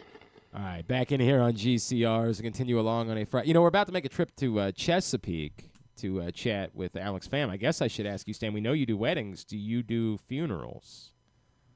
Why? Well, you prepared to, what's going on right down the street from Prince George's County Stadium. Very sad news this week. What's that? The death of Six Flags. Oh, wow. Six Flags closing. No, I don't. You don't do funerals? No. You can't do a funeral for what the Hurricane Harbor? What is it called? I don't think I've ever been to that Six Flags. Really? No. I've never been to. I'm a Hershey Park guy, dude. Well, I mean, most people are Hershey Park people around here, but I would tell you that when I was like 14, I think my family had season passes because it was cheap. It was nice and affordable to go to old Six Flags. And so then the first summer I was dating my wife and I randomly decided that we were in the mood. You got married at 14? Yes, we got married at 14. No, I had affinity for Six Flags as I had season passes from when I was 14. So my wife and I first started dating, and like in the summer, I was working mornings at the time over at the old radio station that doesn't exist anymore. And so the show was ending at 10 o'clock. I had the entire day. So that was after a big that, date for you. So we went like 3 times that first summer when we were dating because we found that must have really impressed her. Basically, the first day that we went, as we were leaving, they were like, "By the way, for like $10, you can have a season pass. You can convert your ticket into a season pass and come back whenever you want." We looked at each other. We're like, "Would we come back again? Like, would we do this again this summer? This is our place." And so we agreed that we would do it again that summer, and I think we went back 2 more times. So. I do have some, there's some nostalgic, that's a bummer. It's just a bummer. That's all it is. I can't. You could have stepped in and bought the place, though. I would have liked to have known, what needed to happen. Yeah. Is this my fault? Did I let everybody down here? What could have been done to salvage this? Is this Dan Snyder's fault somehow? Isn't he Six Flags? Isn't he somehow involved with them? Is he? Well, there's definitely a Johnny Rockets inside Six Flags. I always assumed that Dan Snyder had something to do with Six Flags. Well, I'm sorry to you then, I guess. I didn't realize how much Six Flags meant to you. Yeah. Ask me to name a ride. Name a ride. Oh, Batman. They had a Batman roller coaster for sure. Oh, if they had a Batman, why are they closing? Yeah, right. Seriously. Keeping them alive. You know what? I can name one of the roller coasters was called Joker's Jinx. I don't know if it was still open at this point or not, but it was a fun roller coaster. I enjoyed it. It was a good roller coaster. They made a big mistake there calling it the Batman. They should have called it the Bateman. Right, obviously. Bateman. But for Rashad or Jason, which one is that for? Both. Jason, of course, who's doing the Bateman commercials right now, and I do it. Hey, you haven't? Are you a Righteous Gemstones person? Or are you a White Lotus person at all? I haven't watched either of those. Oh God! And I love what's his name, Danny McBride. Yes. Did you ever watch Vice Principals? No. Oh, what are we even doing here? I don't even know who I'm talking to around these parts. I was trying to explain to Griffin. There's a bit. Walton Goggins, who was on Vice Principals, was on White Lotus, and is on Righteous Gemstones, and I thought it was just. Was he on Eastbound and Down? No, he was not part of Eastbound and Down. I saw a commercial for it, and I thought this has to be a joke. This has to be a commercial for something else. It's Walton Goggins goggle glasses. And it's just very silly. As it turns out, you can actually purchase Walton Goggins goggle glasses, and I'm really I don't want to spend money on sunglasses at this point in my life because I just lose them constantly, but I am debating doing it for Walton Goggins goggle glasses. You can put more money in Walton Goggins' pocket. You want 100. I want him to give us as much as he possibly. If this means that we're getting more art from Walton Goggins, yes. He's hosting SNL next week. He's a big deal, Walton Goggins. Glenn was thinking about taking the whole week off from the show. I would like to go up. I would like to camp out. I would like to do the whole thing. I'm that much of a Walton Goggins fan. That's how much he means to me in my life. And he should mean the same to you. And frankly, this is as I judge you as much for this as I do the mustard. I bet he doesn't put mustard. I bet he doesn't. It's been a rough. Use mustard. He doesn't use mustard on his crab cakes. Cakes. Could be the end of an era. I got a lot of for who? Era. Right. Well, Stan, aren't you still in charge? Can't you just? No.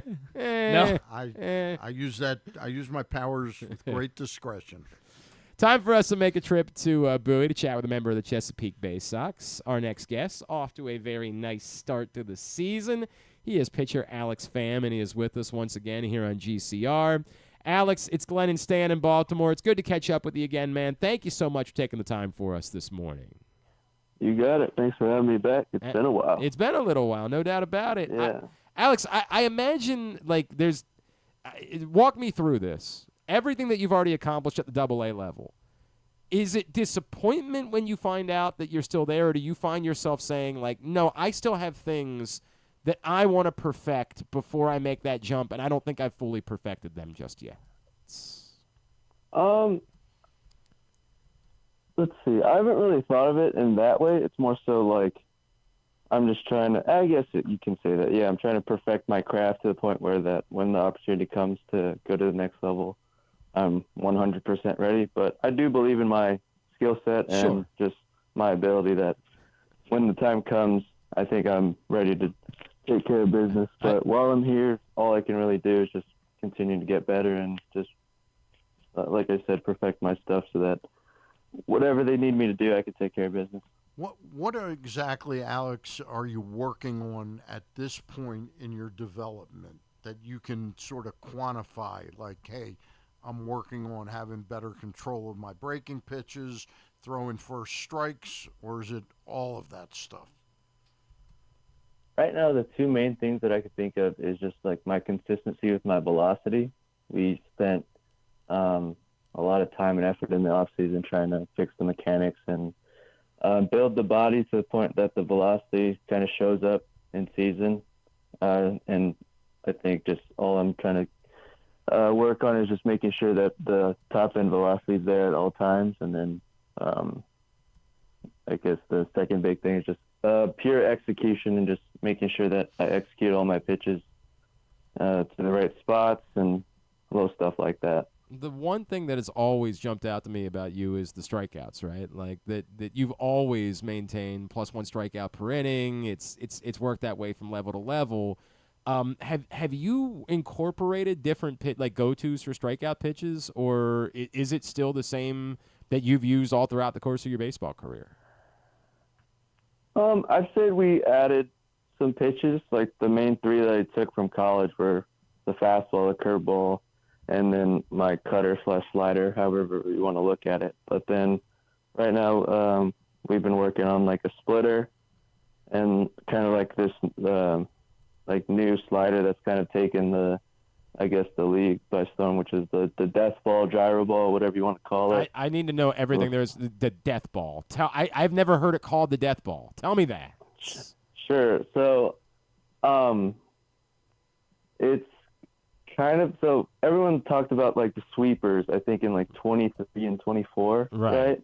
Like the big left, like glove side breaker, like visually pleasing. Like you like to see it just like cross side to side, but the death ball is like more so like a mini curveball, as you say. So like guys that throw it really well that I guess kind of like, I think Pete Fairbanks from the Rays is the one that named it, I guess. And just everyone's been trying to kind of not copy it, but like it's a pretty good pitch. And for certain guys, it works really well. Like I see Kumar Rocker throws it very well. We have a guy in our org, Ferret. He throws a very good one. And I could go on and on that we have a lot of guys in our org that have kind of adopted it and throw a really good death ball. How like much Trey Gibson, so-and-so. How much drop are you getting on it, Alex? For me, I guess I get anywhere from, like, it depends on, like, what piece of tech you're using, but right now I get, like, anywhere from, like, 5 to 10, which is a little too much for my liking, because then it gets too close to, like, my big curveball. But, I mean, it's been working really well. I like it a lot. It gives me a better option. I worked on the sweeper in the past, and just unfortunately for me being like such a high arm slot, it never really worked for me. And but I'm just really grateful for having really talented pitching coaches in, like, we got Forrest Herman, Adam Shuck, and then I get the pleasure of working with Jordy this year, and they've been a pleasure to work with, and they've been helping me figure out the new death ball. Plus, it's called the death ball, so it's just cool, right? Cool. Yeah, that's it feels a little corny calling it the death ball. No, like I don't really know what that means, but it's not good for it's not good for the hitters. Let me tell you that if a pitcher throws an effective death ball. Sure. Tell me a little bit about Forrest Herman. Well, you mentioned him. Right. Has he had a bit of an impact on you? Oh, 100%. Like can't thank that guy enough. Like, I had him as my pitching coach in high A. I had him as my pitching coach in double A, and then he, like the work he's put in for, I guess, all of us players, it makes sense why he got promoted to where he is now. And it's just like I said, I can't thank that man enough. He's been a huge, huge help in my career. Like, I could easily say I wouldn't be here without him, I guess. So it's been a lot of fun working with him. He's just a very smart individual, knows a lot about baseball. He really, let's see, how do I say it? I feel like I'm pretty good at the physical part of it, but he's able to like quantify the data and really just like when we put our minds together, we get a lot of good work done. So it's been a lot of fun. A question: you sound like you really have your feet on the ground solidly about just working on what you can control. But do you think you're pretty close to being ready for the next level? I'd say so. I'm ready whenever that call comes, but it's not really my call to make. Yeah. I just have to wait for that time to come, and all I could really do is just focus on myself and just look to get 1% better every day, and just look for little things that possibly stand out to them that they don't think I'm ready with yet. So it's like kind of try and find that myself, I'm around people that are like giving me all the answers on like what needs to get better. So I'm looking for all that, I guess, constructive criticism, and I'm willing to put in the hard work to take care of that, so that when the time comes that they can count on me to get the job done. All right, Alex, I need to get to the important stuff here. I was poking around your Instagram. Am I realizing, like, do you take on the role of, like, when I'm not pitching, it's my job to keep everybody loose now? Is that, I don't know what the title is for that on a team, because I don't want to call it, like, the jester. But, like, have you taken on more of that role at this point? I wouldn't say it's, like, something I've changed. It's, like, always been kind of my personality that I try and just be, like, nice and loose and kind of funny guy. And I guess it's just, I wouldn't really say I'm trying to do it. It's just kind of just who I am. Who you are. It's like, I don't know. Yeah. Do you find the benefit of that? Like, do you find yourself saying, like, hey, maybe sometimes these guys need that. Like, they need me to remind them that this is just baseball, that we're not, this isn't rocket science what we're doing here. I wouldn't really say it's like something that like I'm trying to like do for everyone else. It's just like I'm around a good group of guys, and I consider a lot of them my friends. So it's just like, it's just normal, like guys being guys, bros being bros, that kind of stuff. So it's like, I don't know. I've been around these guys a lot. Like my roommate's Ryan Long.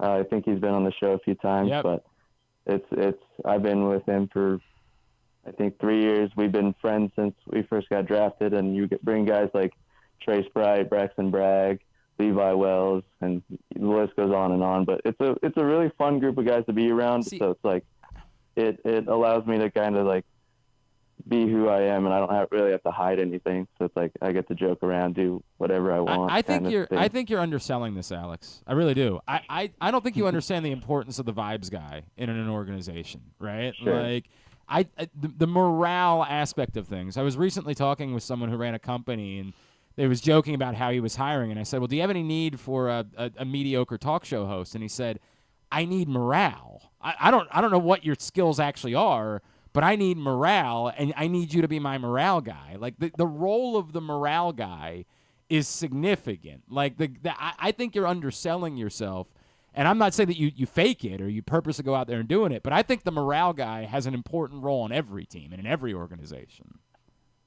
Sure, I 100% agree. Like it's you always need like the vibes in the clubhouse to be high. You need the vibes in the dugout to be high. But I mean, do you do tricks? Is what I'm really asking. Do you do tricks? Do you have anything like? Do you pull out juggling? Anything like that?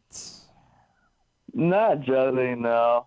I don't really do any of the circus stuff. Is this how you really eat an apple, Alex Pham? This picture that I'm looking at on Instagram. No. It's Hang on, I'll show you. Stan. Yeah, it's funny that Joe caught that picture. But Ryan's been, when we have like the dinner spread or lunch spread, it's like we'd have like a big piece of bread or like something, and be like, Ryan would look at me and be like, "Can you fit that in your mouth?" And I'd be like, let's give it a try. So then when he saw I had an apple, he just looked at me, and I just like, all right, I'll try. Every organization needs that. Everyone needs the guy that somebody's gonna say, "I don't think you can eat 20 chicken fingers right now," and you're like, "I'm gonna eat 20 chicken fingers right now." Like everyone needs that. That's important. Do not sell yourself short. I just want to give you a real warning, Alex. I read a horrible story about 4 years ago on AOL. It's sort of like that type of thing that Glenn said, only it was like a little mini lizard.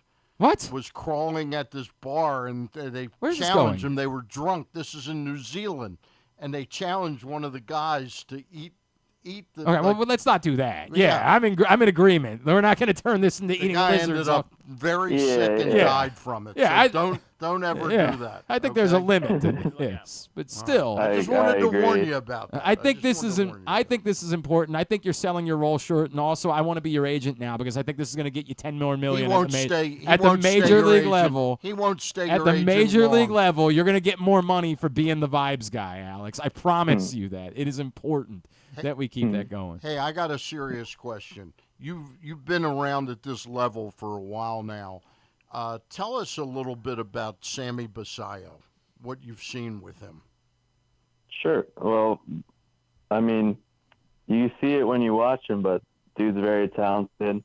It was a pleasure to get to play alongside that like level of a player. Like I've gotten the pleasure of playing with Jackson Holliday, Colton Cowser, all those guys, and Kobe Mayo, and just the list goes on and on. But then, Sammy, you add that guy to the list, and it's really fun. You got the, I guess I don't know if you want to call it 80 grade scale, but you have a high end arm. Yep. You have high end bat, really good catching skills, and there was a point last year where I think he caught, I'd say maybe 5 games in a row, and we went on a 20-inning scoreless streak, me and him together. So we got along really well. He calls a great game for me, and it was like I said, it was a lot of fun playing with that type of player. Alex, when he hits the ball, does it make a different sound? I mean, I was not present at one of the home runs he hit in spring training, but he hit one over the scoreboard in Ed Smith Stadium. I mean, I was there for that game. Yeah. I was there for that game against the Blue Jays in spring training, I believe. Yeah, I think so. Yeah. Yeah. I believe I was actually warming up in one of the backfields because I was going to go in. And so I was on that turf field, and I think I saw the ball go out, and I was like, I heard it from out there, and I see a ball just come at me, and I'm like, oh my goodness. Yeah. And then it was Sammy. Okay. He hit one the other night that I think still hasn't landed yet. He hit one the other night that was. Yeah, he hits the ball very hard. He swings very hard, but I mean he hits it just as hard. So it's a lot of fun to watch. It's a little nerve-wracking when in like live at bats when you have to pitch against that. So it's like you just got to you throw the ball and then your glove goes immediately up, just expecting 110 right back at you. And you're just like, oh my goodness. Have you at what point in your life did you get over, hey, sometimes I'm gonna throw a ball and it's gonna get turned around and it's gonna get hit like a mile? Like how long did it take you to just be able to move on from it and not be pissed off about it in your life? Like giving up a home run? Yeah. Or something? I'd say I had to get over it pretty quick when I was in college because in college when I made, like, I guess my first few outings, like those guys are older than I am as a freshman. And sometimes, like, you just leave a pitch over the plate and they just crush it. And it's like, well, that's just baseball. But It happened a few times. My freshman year, I think I made my first ever start, and I threw let's see. I think I just like threw a fastball. Just like I didn't throw it very hard my freshman year, so like that he got all of it. And to this day, I don't think that ball is probably still in the orbit of Earth. He probably hit it like 550. I looked and I was like, oh my goodness, that ball is not coming back. And you just got to move on. That's just the way it works. Yeah.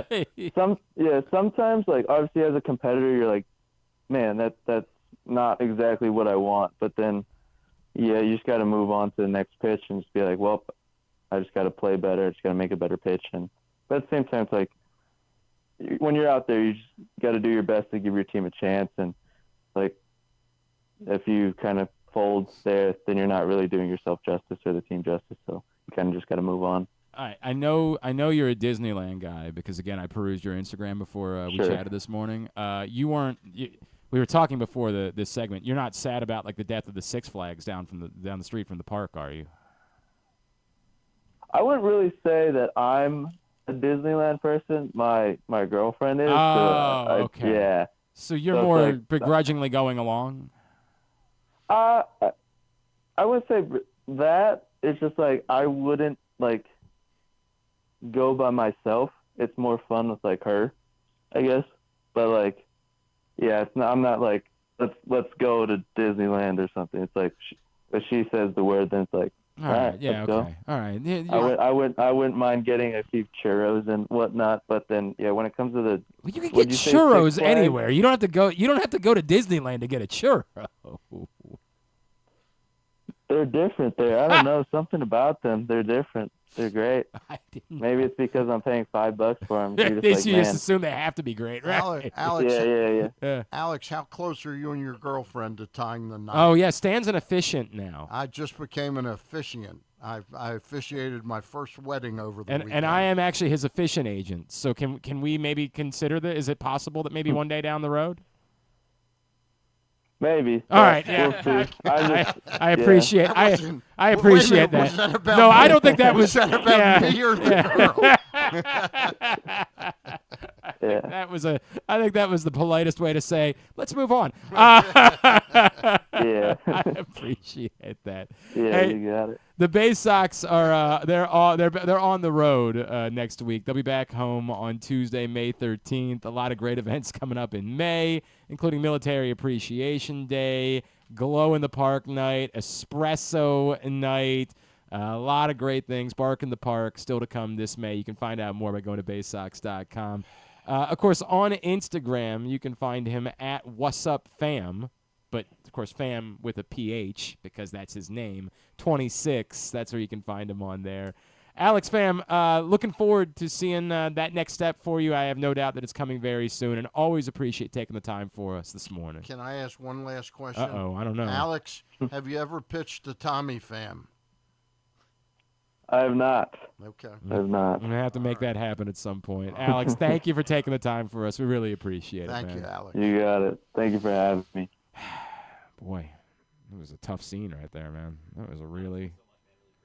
Do you think it was No, about, I mean, do you think it was about me? I don't want to say the other thing. I don't want to say it was the other way. So yes, I think that's exactly what it was that he didn't want to commit. He's got probably already has like a friend, family, longtime friend or something like that grandfather that's already lined up for the job. Yeah, that's probably what it is. That's gotta be it. There's no way that the Disneyland churro is any different than any other churro that you're getting anywhere else. There's just no way. It's churro. How much better can it be? How much are they out the Oriole games? They're like $5 or $6. Yeah, it's the same churro. I promise you, it's the same. And I'm not. This isn't me two, going. They should give us at least 2 churros. I don't for disagree with $6. you. I'm not going war on churros either. I love churros. Who doesn't love a churro? I want a churro. But like, come on, man. They can't. This is one of those things that just can't be that much better in one place than another place. I feel that way. You can dress up a hot dog in many different ways, but the actual hot dog itself, it's not going to be that much different. Again, the accoutrement might be different. Like a Chicago dog, for example, is going to be very different than just a traditional hot dog. Eating with a hot dog mustard. sitting in a baseball stadium. That's a different way of eating a hot dog. I agree. That's a more pleasant hot dog experience. But the actual hot dog itself is not going to be dramatically different than the hot dog that you're sitting in home and eating. You can't do that much with it. It might cost you more, might. Have you had the hot dog? I broke down about 2 weeks ago. I was starving, and I was at Costco. Mm-hmm. And I said, you know what? People rave about the Costco dogs. They do. And I had one, and I was really surprised. I thought it was going to be like the kind of over-puffed up, the kind you can taste the nitrates. It was actually pretty good. And $1.50 for a big they'll never change. dog. That's the thing. They'll never change the price. The guy that created Costco said, "Over my dead body, will you change the price of the hot dog?" They will most certainly at Costco?" change it after he dies. Then. Oh, almost certainly. It'll be like $6, 100%. As my agent, I'd like for you to contact Costco. They do hearing aids, they do vision stuff. Why couldn't they do weddings? My favorite tweet of all time is, oh my God, hang on a second. It's going to have, oh man, I'm going to find it. Here's what we're going to do. I'm going to find it. We're going to take a break. I'm going to find this tweet. Then we're going to do This Week in the Rest of Baseball. All right? That's the plan. Because there's an amazing Costco tweet, and I just can't think of it off the top of my head. That's what we're doing. Stan's here, Glenn Clark Radio. Discover luxury without limits at Live Casino and Hotel Maryland. This April, unlock a world of high-fashion delights and exclusive style. Earn entries daily starting April 1st and join our drawing on Friday, April 25th. 19 will win up to $2,000 in cash and free play. And one grand prize winner will take home a curated Versace homeware collection. At Arundel Mills, must be 21. Please play responsibly. For help, visit mdgamblinghelp.org or call 1-800-GAMBLER. Driving in Maryland? Did you know an Easy Pass from driveeasymd.com can save you time and money? Of course you did, because you are a thrifty driver. An antenna reads your Easy Pass transponder and automatically deducts the toll from your Easy Pass account. Learn more at driveeasymd.com. What makes the Costas Inn so special? This is Stan the Fan telling you that it's the people that work for you, cooking and serving. But that menu is also special with a capital S. Soups, salads, the raw bar, pasta dishes, seafood specialties, and entrees like the Costas combos, steaks, chops, ribs, amazingly delicious meatloaf, and all manner of delicious spilling sandwiches, including pit beef and turkey and subs. Of course, the steamed crabs are as good as you can get anywhere, and they serve them 12 months a year. The crab cakes are out of this world. Costas is open 7 days a week for lunch and dinner at 4100 North Point Boulevard, and coming soon, very soon, Costas in Timonium at the OTB Parlor at Timonium Racecourse. We'll get you the opening date real soon. Gambling can be a fun and entertaining experience, but there are risks involved. If you're planning on betting on the game at the casino or on your phone or computer, know your limit, stay within it. Set a budget and a time to stop. Remember, gambling isn't a financial solution, and it doesn't mix well with alcohol or drugs. Know the risks and have a plan before you begin gambling. For free and confidential services, call 1-800-GAMBLER 24/7 or go to helpmygamblingproblem.org. Want to improve your golf game or learn to play for the first time? The Baltimore Golf Academy has fun, instructional programs for the beginner golfer to everyday players. The Baltimore Golf Academy can take your game to the next level. Enroll today at baltimoregolfacademy.com. Whether your focus is luxury and comfort, convenience and technologically advanced connectivity, or sporty performance and aggressive styling, we've got the perfect Highlander for you. Check out buyatoyota.com for deals on new Highlanders from your local Toyota dealer today. Coming back in here with Glenn and the other guy, Garrett, whatever his name is. You know who they are. She seems nice. Two things. So the tweet is from it's a great account on Twitter. It's a guy named Soul Nate or M. Nate Shyamalan who just tweets out random things, and he says, "Imagine being the founder of Costco and getting drunk as hell and going, it's gonna have hot dogs and optometrists." There you go. Really good. It's true, right? Well, why not weddings? They don't have a pharmacy yet. Right? Why not I do weddings? agree with that. I do agree. Why not weddings, Stan? Why not add to that list? And yes, Stan brought up that Steve Smith is being sued. You may remember the story of an alleged affair involving the former Ravens wide receiver and a member of the Ravens marching band. And apparently in North Carolina, there's 6 states in the country where it's called a home wrecker law, where you can sue someone if they engage in sexual activity with your spouse. Now, again, I don't really get this. Like, how is it their fault? Yeah, who you mad at here? I feel like maybe the anger is a little misplaced. And when this guy was, I don't know if it's so much anger as it is opportunity. A lawyer opportunity for sure. opportunity. No, but you don't know the whole story. This guy crashed out on social media. This guy got access to his wife's accounts and started posting on his wife's accounts about ask my wife about how she was and then somehow got Steve Smith's phone number, recorded video of him calling Steve Smith and getting after him, and Steve Smith is just like, dude, what do you want me to say? Sorry, man. What do you want me to do about this exactly? His lawyer came up with something pretty creative. And the guy clearly thought he was somehow dunking on Steve Smith, and get it, Steve Smith's got his own problems because he's also a married man, and so he probably had to deal with that, whatever that. I don't know what people's situations are. I'm not here to step into any of those, but this guy clearly thought.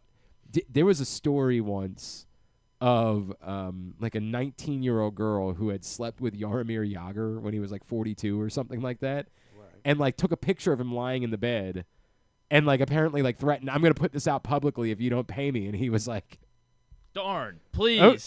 Okay, that would be terrible. How dare you put it out publicly that I hooked up with a hot 19-year-old girl? That would just be awful.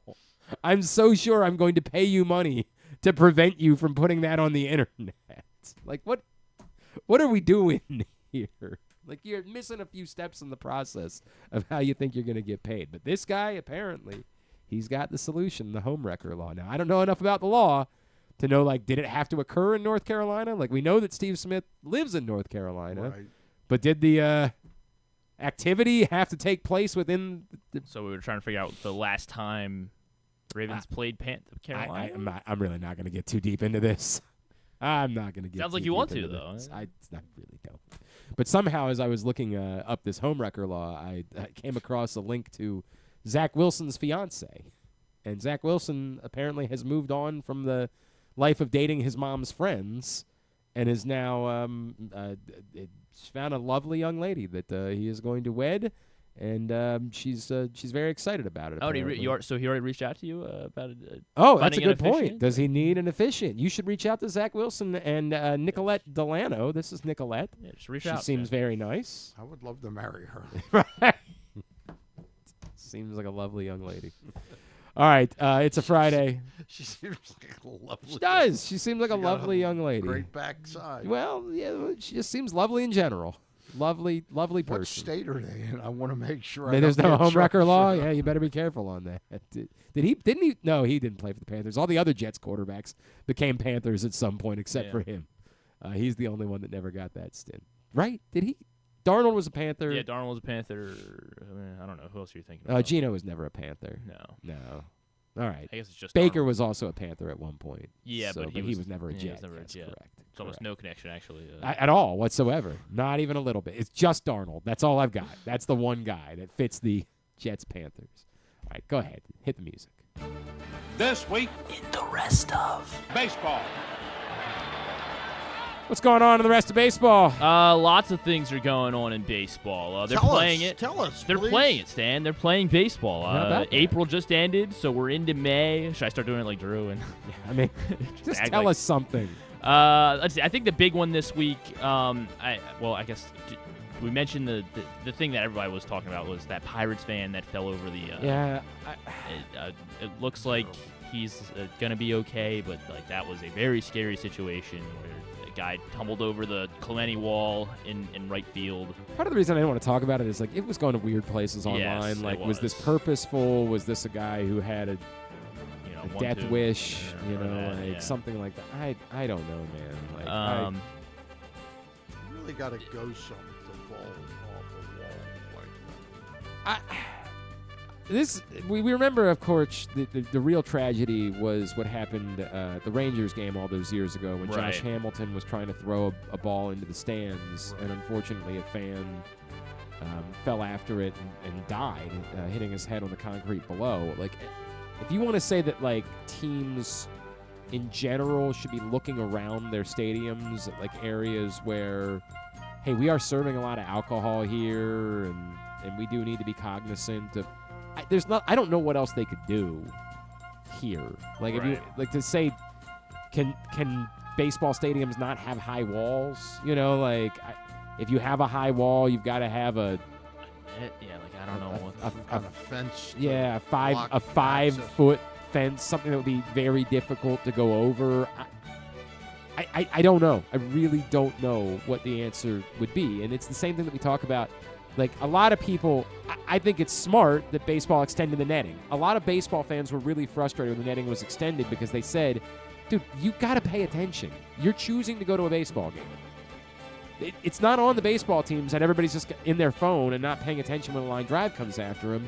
You're making my experience lesser because you want to get on the phone, and now I've got to have a net in front of me. But the baseball teams have to say, right, but we have to be protected. Yeah, we still don't want stories of people getting hit with line drives. Like, we still don't want that. So I don't know what to make. I really have no idea what to make of it. It was a frightening thing to see. It was. Apparently, he's a college football player. Like, he played at Wheeling University, and he's a young guy, and he's still awaiting permanent updates, but he's still in the hospital. So, but yes, on other baseball stories that kind of permeated throughout the week, the Savannah Bananas. They played in what is Clemson Stadium? I forget what Clemson football stadium's called, but they played. God, why am I blanking on? I know. No, that's Alabama. There's. Oh my God! Is it just Tiger Stadium? Maybe that is. No, that's LSU. Clemson football. The hell is their stadium called? Memorial Stadium. Okay. All right. Memorial Stadium. They did the whole thing. So they sold this place at 81,000. Yeah. It like a record for what I mean. I don't know how accurate these records are or whatever, but most people at a baseball game or something. I guess they were trying to say. But this is we have to handle this. Right? Okay, that's what I was going to ask. Is this good for to baseball, or is it great for baseball? No, we have to handle this because I saw people saying like, it's not good when fake baseball gets more people. This isn't baseball. Like we need to say this. It's just an entertainment. It's a show. Stand your flashlights on. It's like choosing to go. Your flashlight on your phone's on. Yeah, it is. It's like going to a Justin Timberlake concert. You know what I mean? Like with respect, because I think it's a cool thing, and obviously they're coming to Baltimore this year, and people are very excited about it. I heard they're sold out for 2 shows here. Yes, they are, and they put 81,000 people, but it's for a show. It's not baseball. I mean, it's like seeing hair or something. Yeah, it's like that. Cats. It'd be like calling the WWE a sporting event. It's not. It's sports adjacent. It's like, would you call American Gladiators a sporting event? That's actually more of a sporting event than these things are. Like, we've got to say this the correct way. There's no dunking on baseball because the Savannah Bananas are doing well. A lot of people would do well if you could control the outcome. If we could always promise you that we know what the outcome is going to be and you're going to get to see your favorite team win a championship, if we told everybody ahead of time the Orioles are going to win a championship, do you think there'd be more people that would be at the playoff games last year? No. Sure. All due respect. And it's just with no knock to what the Savannah Bananas are, but we need to discuss it appropriately like adults and not do the bit where we pretend like something is something else. It's not a baseball game. It's a show. It's going to Broadway or a concert or a movie or whatever it is that you want to go to. And it's a cool way of doing it. It's still different and unique and not like anything we had ever seen before. And I'm not knocking the Savannah Bananas in any way. But don't say it's a baseball game. It's not a baseball game. And to the point, a baseball. If someone watches the Savannah Bananas and that does make them interested in baseball as well, then it's a good thing. But it's not a competition between the two things. If you like sports, then you're going to watch baseball. If you like shows, you're going to watch the Savannah Bananas. A lot of people like both. Like, a lot of people choose to watch movies sometimes and watch sports other times, so it makes sense. But we can't do this bit. We can't try to pretend like that 81,000 people went to watch a baseball game at Clemson. They didn't. They went to watch a show. And I'm sure they got a great show out of it. Yeah, I mean, I think it's fun. Dabo led them down the hill. They did the running down the hill thing. It's all neat. They obviously had the shorts. The way it was lined up, they had left field was like not even 200 feet, Yeah, and then right field was right forever. field was forever. Yes, and the first pitch of the game or the second pitch of the game, the guy hit like a bomb to right field, and the guy caught it. It was funny. They kicked a field goal after after something. I don't know what the circumstances were, but they kicked the field goal. I don't know. It's a neat show. Yeah. It's a neat. Anybody who hears this that thinks I'm knocking this, no, it's just. So you're trying to say that there's no correlation between this? There and baseball. isn't. Well, I mean, it'd be like saying the Sandlot was a baseball game. Like, we have to be honest with ourselves about it. Call it what you want. You want to say it's entertainment through baseball? Say whatever you want to say. But when somebody says it's a baseball game, you're just lying. It's not. Stop. This is facts no longer mattering. This is a post-facts society that we're dealing with. I mean, all right. I mean, I guess I don't really have any argument because it's not like I've sat down and watched a full game of whatever of Banana Ball. But it's a show. I mean, I get that. I know, but it seems like they're doing a good job. Yes. To me, it seems like it is. You're hearing what I'm impossibly saying. To say it's harmful for baseball. No one's saying it's harmful for Okay. baseball. It's just don't lie and say it's a baseball game. That's it. Then what do you want to call it? A show. That's what it is. I agree with Glenn. I mean, like, again, in the post-fact society, we just want to make things what they are. Well, everybody went out to a baseball game. No, they went out to watch a show. That's what they did. It's like you watched the Harlem Globetrotters. Yes, and it's fun, and it's harmless. Nobody is mad about it. Just don't lie. That's it. Don't gaslight people in the process. We did talk about Eugenio Suarez at the beginning of the week. He hit the 4 home runs. He was just the third player ever to hit 4 home runs in a loss. The other 2 4 home runs in a loss, 1986. George Bell. No. Mike Schmidt. No. Matt Williams. No. Do I let you go or I don't know. Bob Yes. Horner. Bob Horner. Bob Horner. Bob Horner. He in a was loss. right next on mine. He was. Not- how about not mine. 1896? Ah, yes. Old Bleeding Gums McGillicuddy. Bleeding Gums was close. Yeah. Ed Delahanty. Ed Delahanty. In 1896. Now, you were there, only right, players. That's Mrs. Delahanty's. Bingo. Yep. Stan, what was the cost of a ticket back in 1896? Did you see That make you feel good. It did. I felt good. Did you see the Giants? This was Sunday, so I don't think we talked about this either. Elio Ramos hit a walk-off for the Giants on Sunday. Yes, he did. The ball off the bat did not leave the infield. It was the Little League home run. Yes, Yeah, it was. Yeah, an utter Little League. I mean, just a nonsense. Throw the ball around. This happens in baseball, man. Like, it's part of the game. It's a show. This is why it's different than the Savannah Bananas. Because sometimes you're going to get this. That's the way it works. But yeah, I mean, it was tremendous. They showed the. It wasn't they showed tremendous. The dots. I mean, well, it was anything but tremendous. Us having no court, no skin in this game whatsoever. It's quite silly. Completely stopped. What did he completely stop at one of the? I think he completely stopped at second, and then he was like, "Oh, I can keep going," and then they throw it away, and it was. That's how you lost a baseball game. That is how the lost Texas, a baseball game. Texas Rangers lost the weekend. Counts the same as any other loss you're going to have. Giants. The other one was really fun this week. Did you see?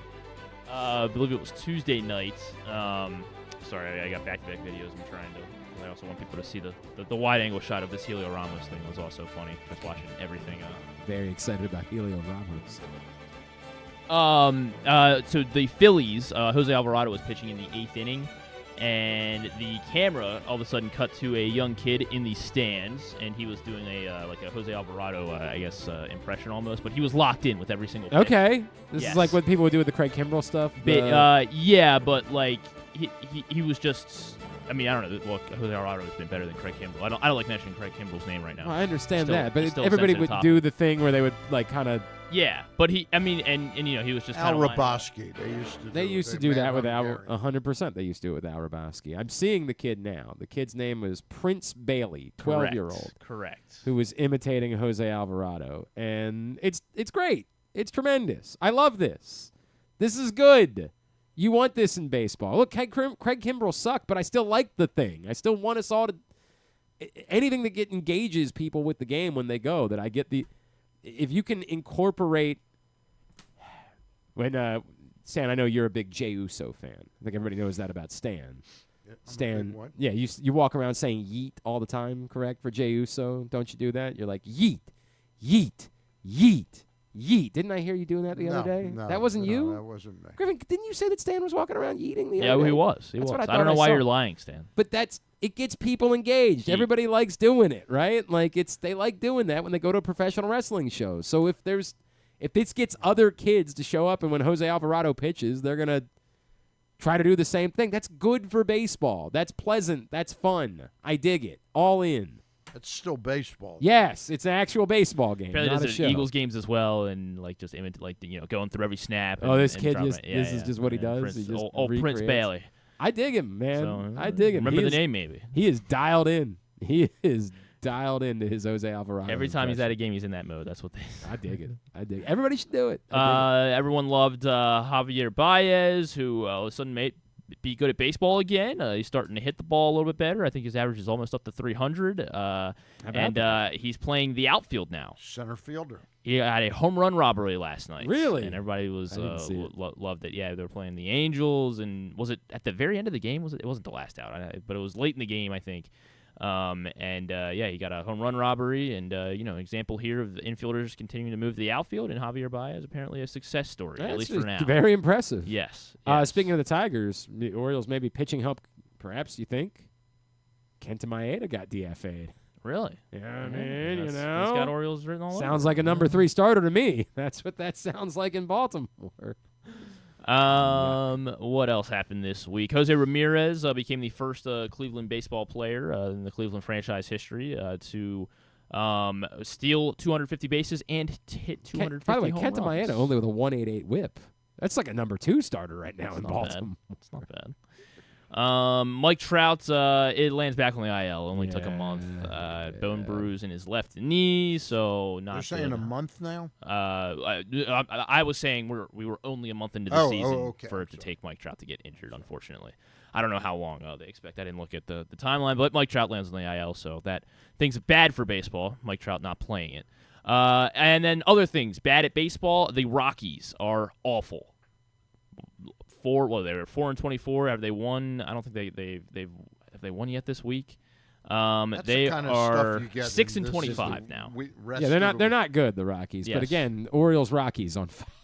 On Fox. I don't think it is. Well, I don't know. Maybe it will be. I'm not sure. I just don't understand that whatsoever. But yeah, the Rockies are very, very, very bad. 6-25 this year, and right after we had the White Sox be terrible, it seems like the Rockies maybe have a chance at breaking the White Sox record. So hey, we'll see. Got that we'll see going what for happens. them. But yes, the Rockies also in terms of things.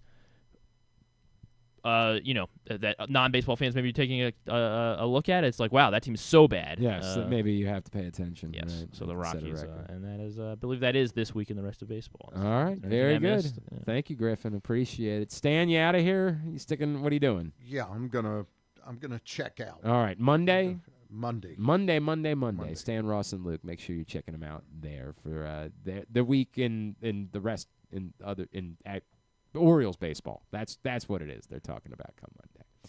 All right, let's get a tidbit. Tidbit is brought to you today by the print issue of Pressbox, which is available for free at your neighborhood Royal Farms, any of the hundreds of locations around town where you find Pressbox. You can read it online, PressBoxOnline.com. Luke Jackson's got the cover story about Felix Bautista and Kyle Bradish and Tyler Wells, and the hard road back from Tommy John surgery and major elbow surgery. Go pick it up right now wherever you find Pressbox. This is only the 5th instance of a player entering the month of May who is batting over 425, batting average of 425, and has 10 home runs. That is, of course, Aaron Judge right now. You sure? Yeah. Do you have any guess who that would be this year? I don't think it's Gunnar. It's not Gunnar. No, not quite 10 home runs. The average almost there, too.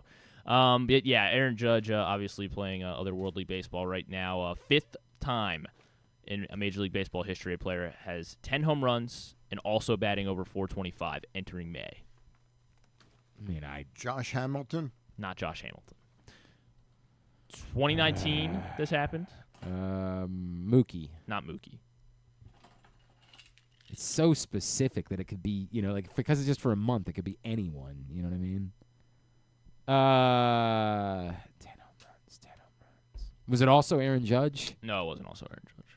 Albert Pujols. No, not Albert Pujols. Trout? Not Trout. Man, all right, see you, Stan. Appreciate you. Teammate of Mookie Betts that year. Teammate of Mookie Betts. So somebody else, a Red Sox. J.D. Martinez? No, he was in LA. still by a- this- yeah. or, Oh, no. Mookie Yeah. Betts was in L.A. by 2019, really? When did he get traded? I thought it was could've after s- 2018. Maybe it was. Maybe you're right.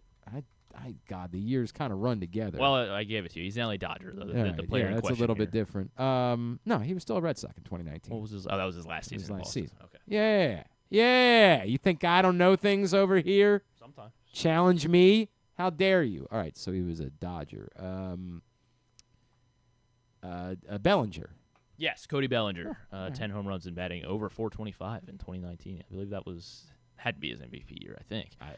I strictly know what team Mookie Betts was on. 2004? Don't try to challenge me with other things. Okay. 2004? You're not giving me anything else? Yeah, it happened in 2004. Okay. God. I shouldn't have given you the year. David Ortiz. Not David Ortiz. Lord. That was his MVP year, 2019. Great. Was that still Barry Bonds? It was still Barry Bonds. And apparently the only time I guess he did it, the 10 home runs, 425 entering Well, May. specifically in April, right. Yeah, he might have done it another month. Yeah. 1997. Also Barry Bonds. No, not Barry Bonds. No repeats on this list. 97. Sammy Sosa.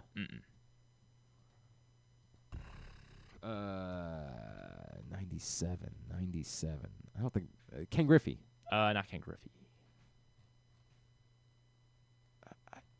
Jeff Bagwell. Not Jeff Bagwell. Frank Thomas. A Colorado Rocky. Larry Walker? Yep, Larry Walker. He was never really that much of a home run hitter. Apparently was in April of a little 1997. I'm trying to see what else he did. That was his MVP year. Okay. His lone MVP, 1997. 1970 was the first time this happened. Good. I'm likely to get this. Frank Robinson. Not Frank Robinson. How about Reggie Jackson? Not Reggie Jackson. Harmon Killebrew. Not Harmon Killebrew. All right. Yaz. Not Yaz. Hank Aaron. Not Hank Aaron. Give me a Boog Powell. Not Boog Powell. Give me a team. National League. He was a Cincinnati Red. Apparently this guy never won an MVP, though, so he did not win MVP this year. Johnny Bench? Not Johnny Bench. Perez? Yes, Tony Perez. Tony Perez, 10 home runs and batting 425 through April 1970. So, yeah, there's the 5 guys. All right. I had another one. I guess we really don't. There's I no think need that's to more. do I it. think we've done more than enough here. I think we can move on, and let's get totally tubular. Have you ever thought of taking a cruise to these wonderful destinations with sunny skies and beautiful beaches? Well, wait no longer. We're ready for you to cruise from the Cruise Maryland Terminal. Have a little phrase that you can go from baggage to margarita in about 15 minutes. Choose fun with an array of destinations, onboard activities, entertainment, and world-class cuisine. Contact your travel agent and book your cruise today. Let your adventure begin. All right, here's what's coming up totally tubular-wise for the weekend. Lot, of course, Orioles-Royals. 3 games starts tonight. 7:05 on Masson, Michael Wacha and Dean Kramer. Tomorrow night, as we mentioned, on Fox. 7:15, Chris Bubich and Tomo Sagano. And on Sunday, 1:35 on Masson and also on MLB Network and the rest of the country, Michael Lorenzen and Kyle Gibson. Maryland baseball plays Penn State this week in all those games on Big Ten Network Plus. Of course, the Kentucky Derby tomorrow night, 2:30 is when coverage starts on NBC. Post times is 6:57. You'll be hanging out with us inside Sports and Social. The Kentucky Oaks this afternoon on USA. Post time 5:51. Tonight, Rockets-Warriors game 6 at 9 on ESPN. Jets-Blues game 6 at 8 on TNT and True TV. Tomorrow, Towson lacrosse. Boy, they made it. Whoo, boy. Never in doubt, baby. Yeah, never in doubt. Yikes. Had to eke it out in overtime against Hofstra yesterday. But they'll host Maurer? Yeah, that's correct. They'll Our host guy. Our guy. That's right, our guy. They host Drexel tomorrow at 3:30 for the CAA championship and a spot in the NCAA How much did tournament. Drexel win by? I didn't even. They crushed Fairfield. Really? Actually, Wow. yeah, Okay. they hammered them. All right, good. They're That's gonna be fat and happy. Yeah, They there you know what's go. coming. Right, get them at the right time. That's on Lacrosse TV. Maryland, Ohio State tomorrow night at 8 on Big Ten Network for the Big Ten championship. Unfortunately, UMBC lost to Albany in the semifinals, so they will not be playing for the America East title. The Patriot League Women's Championship. Boy, we had a long day yesterday. The Navy-Army game took 3 hours. Hell yeah, that's how the lacrosse game's supposed to go. A lot of reviews. Oh. It was also not a close game. It was a wild night. Anyway, Navy Loyola tomorrow at 2:30 on CBS Sports Network for the Patriot League Women's title. Stevenson plays York tomorrow for the MAC Commonwealth Championship, 3 o'clock on GoMacSports.tv. Tomorrow night, TNT and True TV, Clippers Nuggets Game 7 at 7:30. ABC for Avalanche Stars Game 7 at 8. On Sunday, the NCAA tournament selection shows are on ESPNU. The women's at 9 o'clock, the men's at 9:30. Salisbury plays for the CLC Championship Sunday afternoon. There'll be Rockets-Warriors Game 7 if necessary. It'll be Sunday night at 8:30. And Blues-Jets Game 7 if necessary. It'll be Sunday night at 7. And, of course, a lot of boxing this weekend. Tonight, all of the stuff from Times Square. That's right. Including Ryan Garcia and Rolly Romero.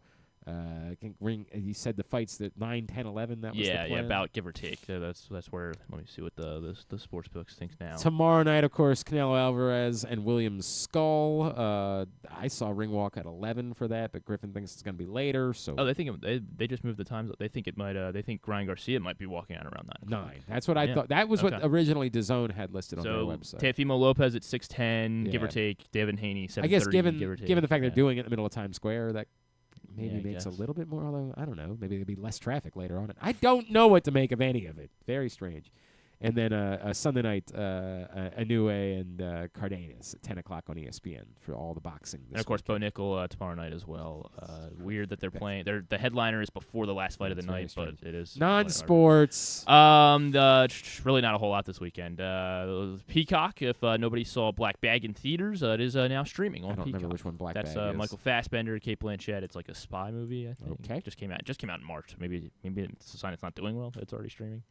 I don't know. Saturday Night Live will be hosted by Quinta Brunson, and Benson Boone is the musical guest. I bet he'll flip off something.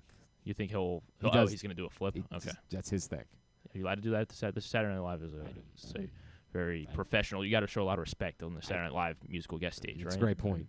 Great point. Famously, when Sturgill Simpson did Saturday Night Live, somebody in his band hopped up on top of, I think it was the keyboard, maybe, and I think lost them a sponsorship somehow. It was crazy. It was a crazy story, man. Jeez. Yeah. Lost Sturgill Simpson a thing, NBC or no, not NBC. Sturgill Simpson. Oh, okay. The band, yeah. Okay. Last of Us, new episode of that. The rehearsal, Nathan Fielder's thing, new episode of that Sunday night. John Oliver, and it is the series finale of All Righteous Gemstones. Not happy about that part at all. Don't like that whatsoever. All right. Time 100's Most Influential People is apparently airing on Sunday night as well on ABC. Did they tell us where ended up this year? Maybe I think they're waiting. They didn't send a really surprised. Hey, make sure you're watching at this time because that's when we should get a call though from Snoop Dogg. I think he's hosting. Makes sense. Thanks today to Stan the Fan. Thanks to Alex Pham from Bowie. Thanks to AJ Pierzynski. We'll get that up in the greatest hits section of the. I hear voices in my head. They counsel me. They understand. They talk to me. Talk to me. Oh! All right, have it. GlennClarkRadio.com. Yeah. I don't think I like that. You don't like the radio one? I don't think I'm good with that one. All I think we need to do better. All right. Coming up, Joe Hendry or find something new? By the way, Paul and Zach, the bat around, I believe, is moving to. I thought you were going to say Paul's fighting Joe Hendry.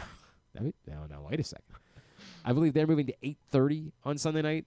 Is the plan now moving forward? I believe that starts this week. So the bat around Sunday night. And then, of course, we'll be back in action on Monday with Stuff and Things.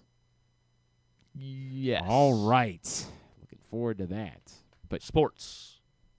No? Ish. Ish. Big weekend. Sports There's probably going to be stuff to talk about.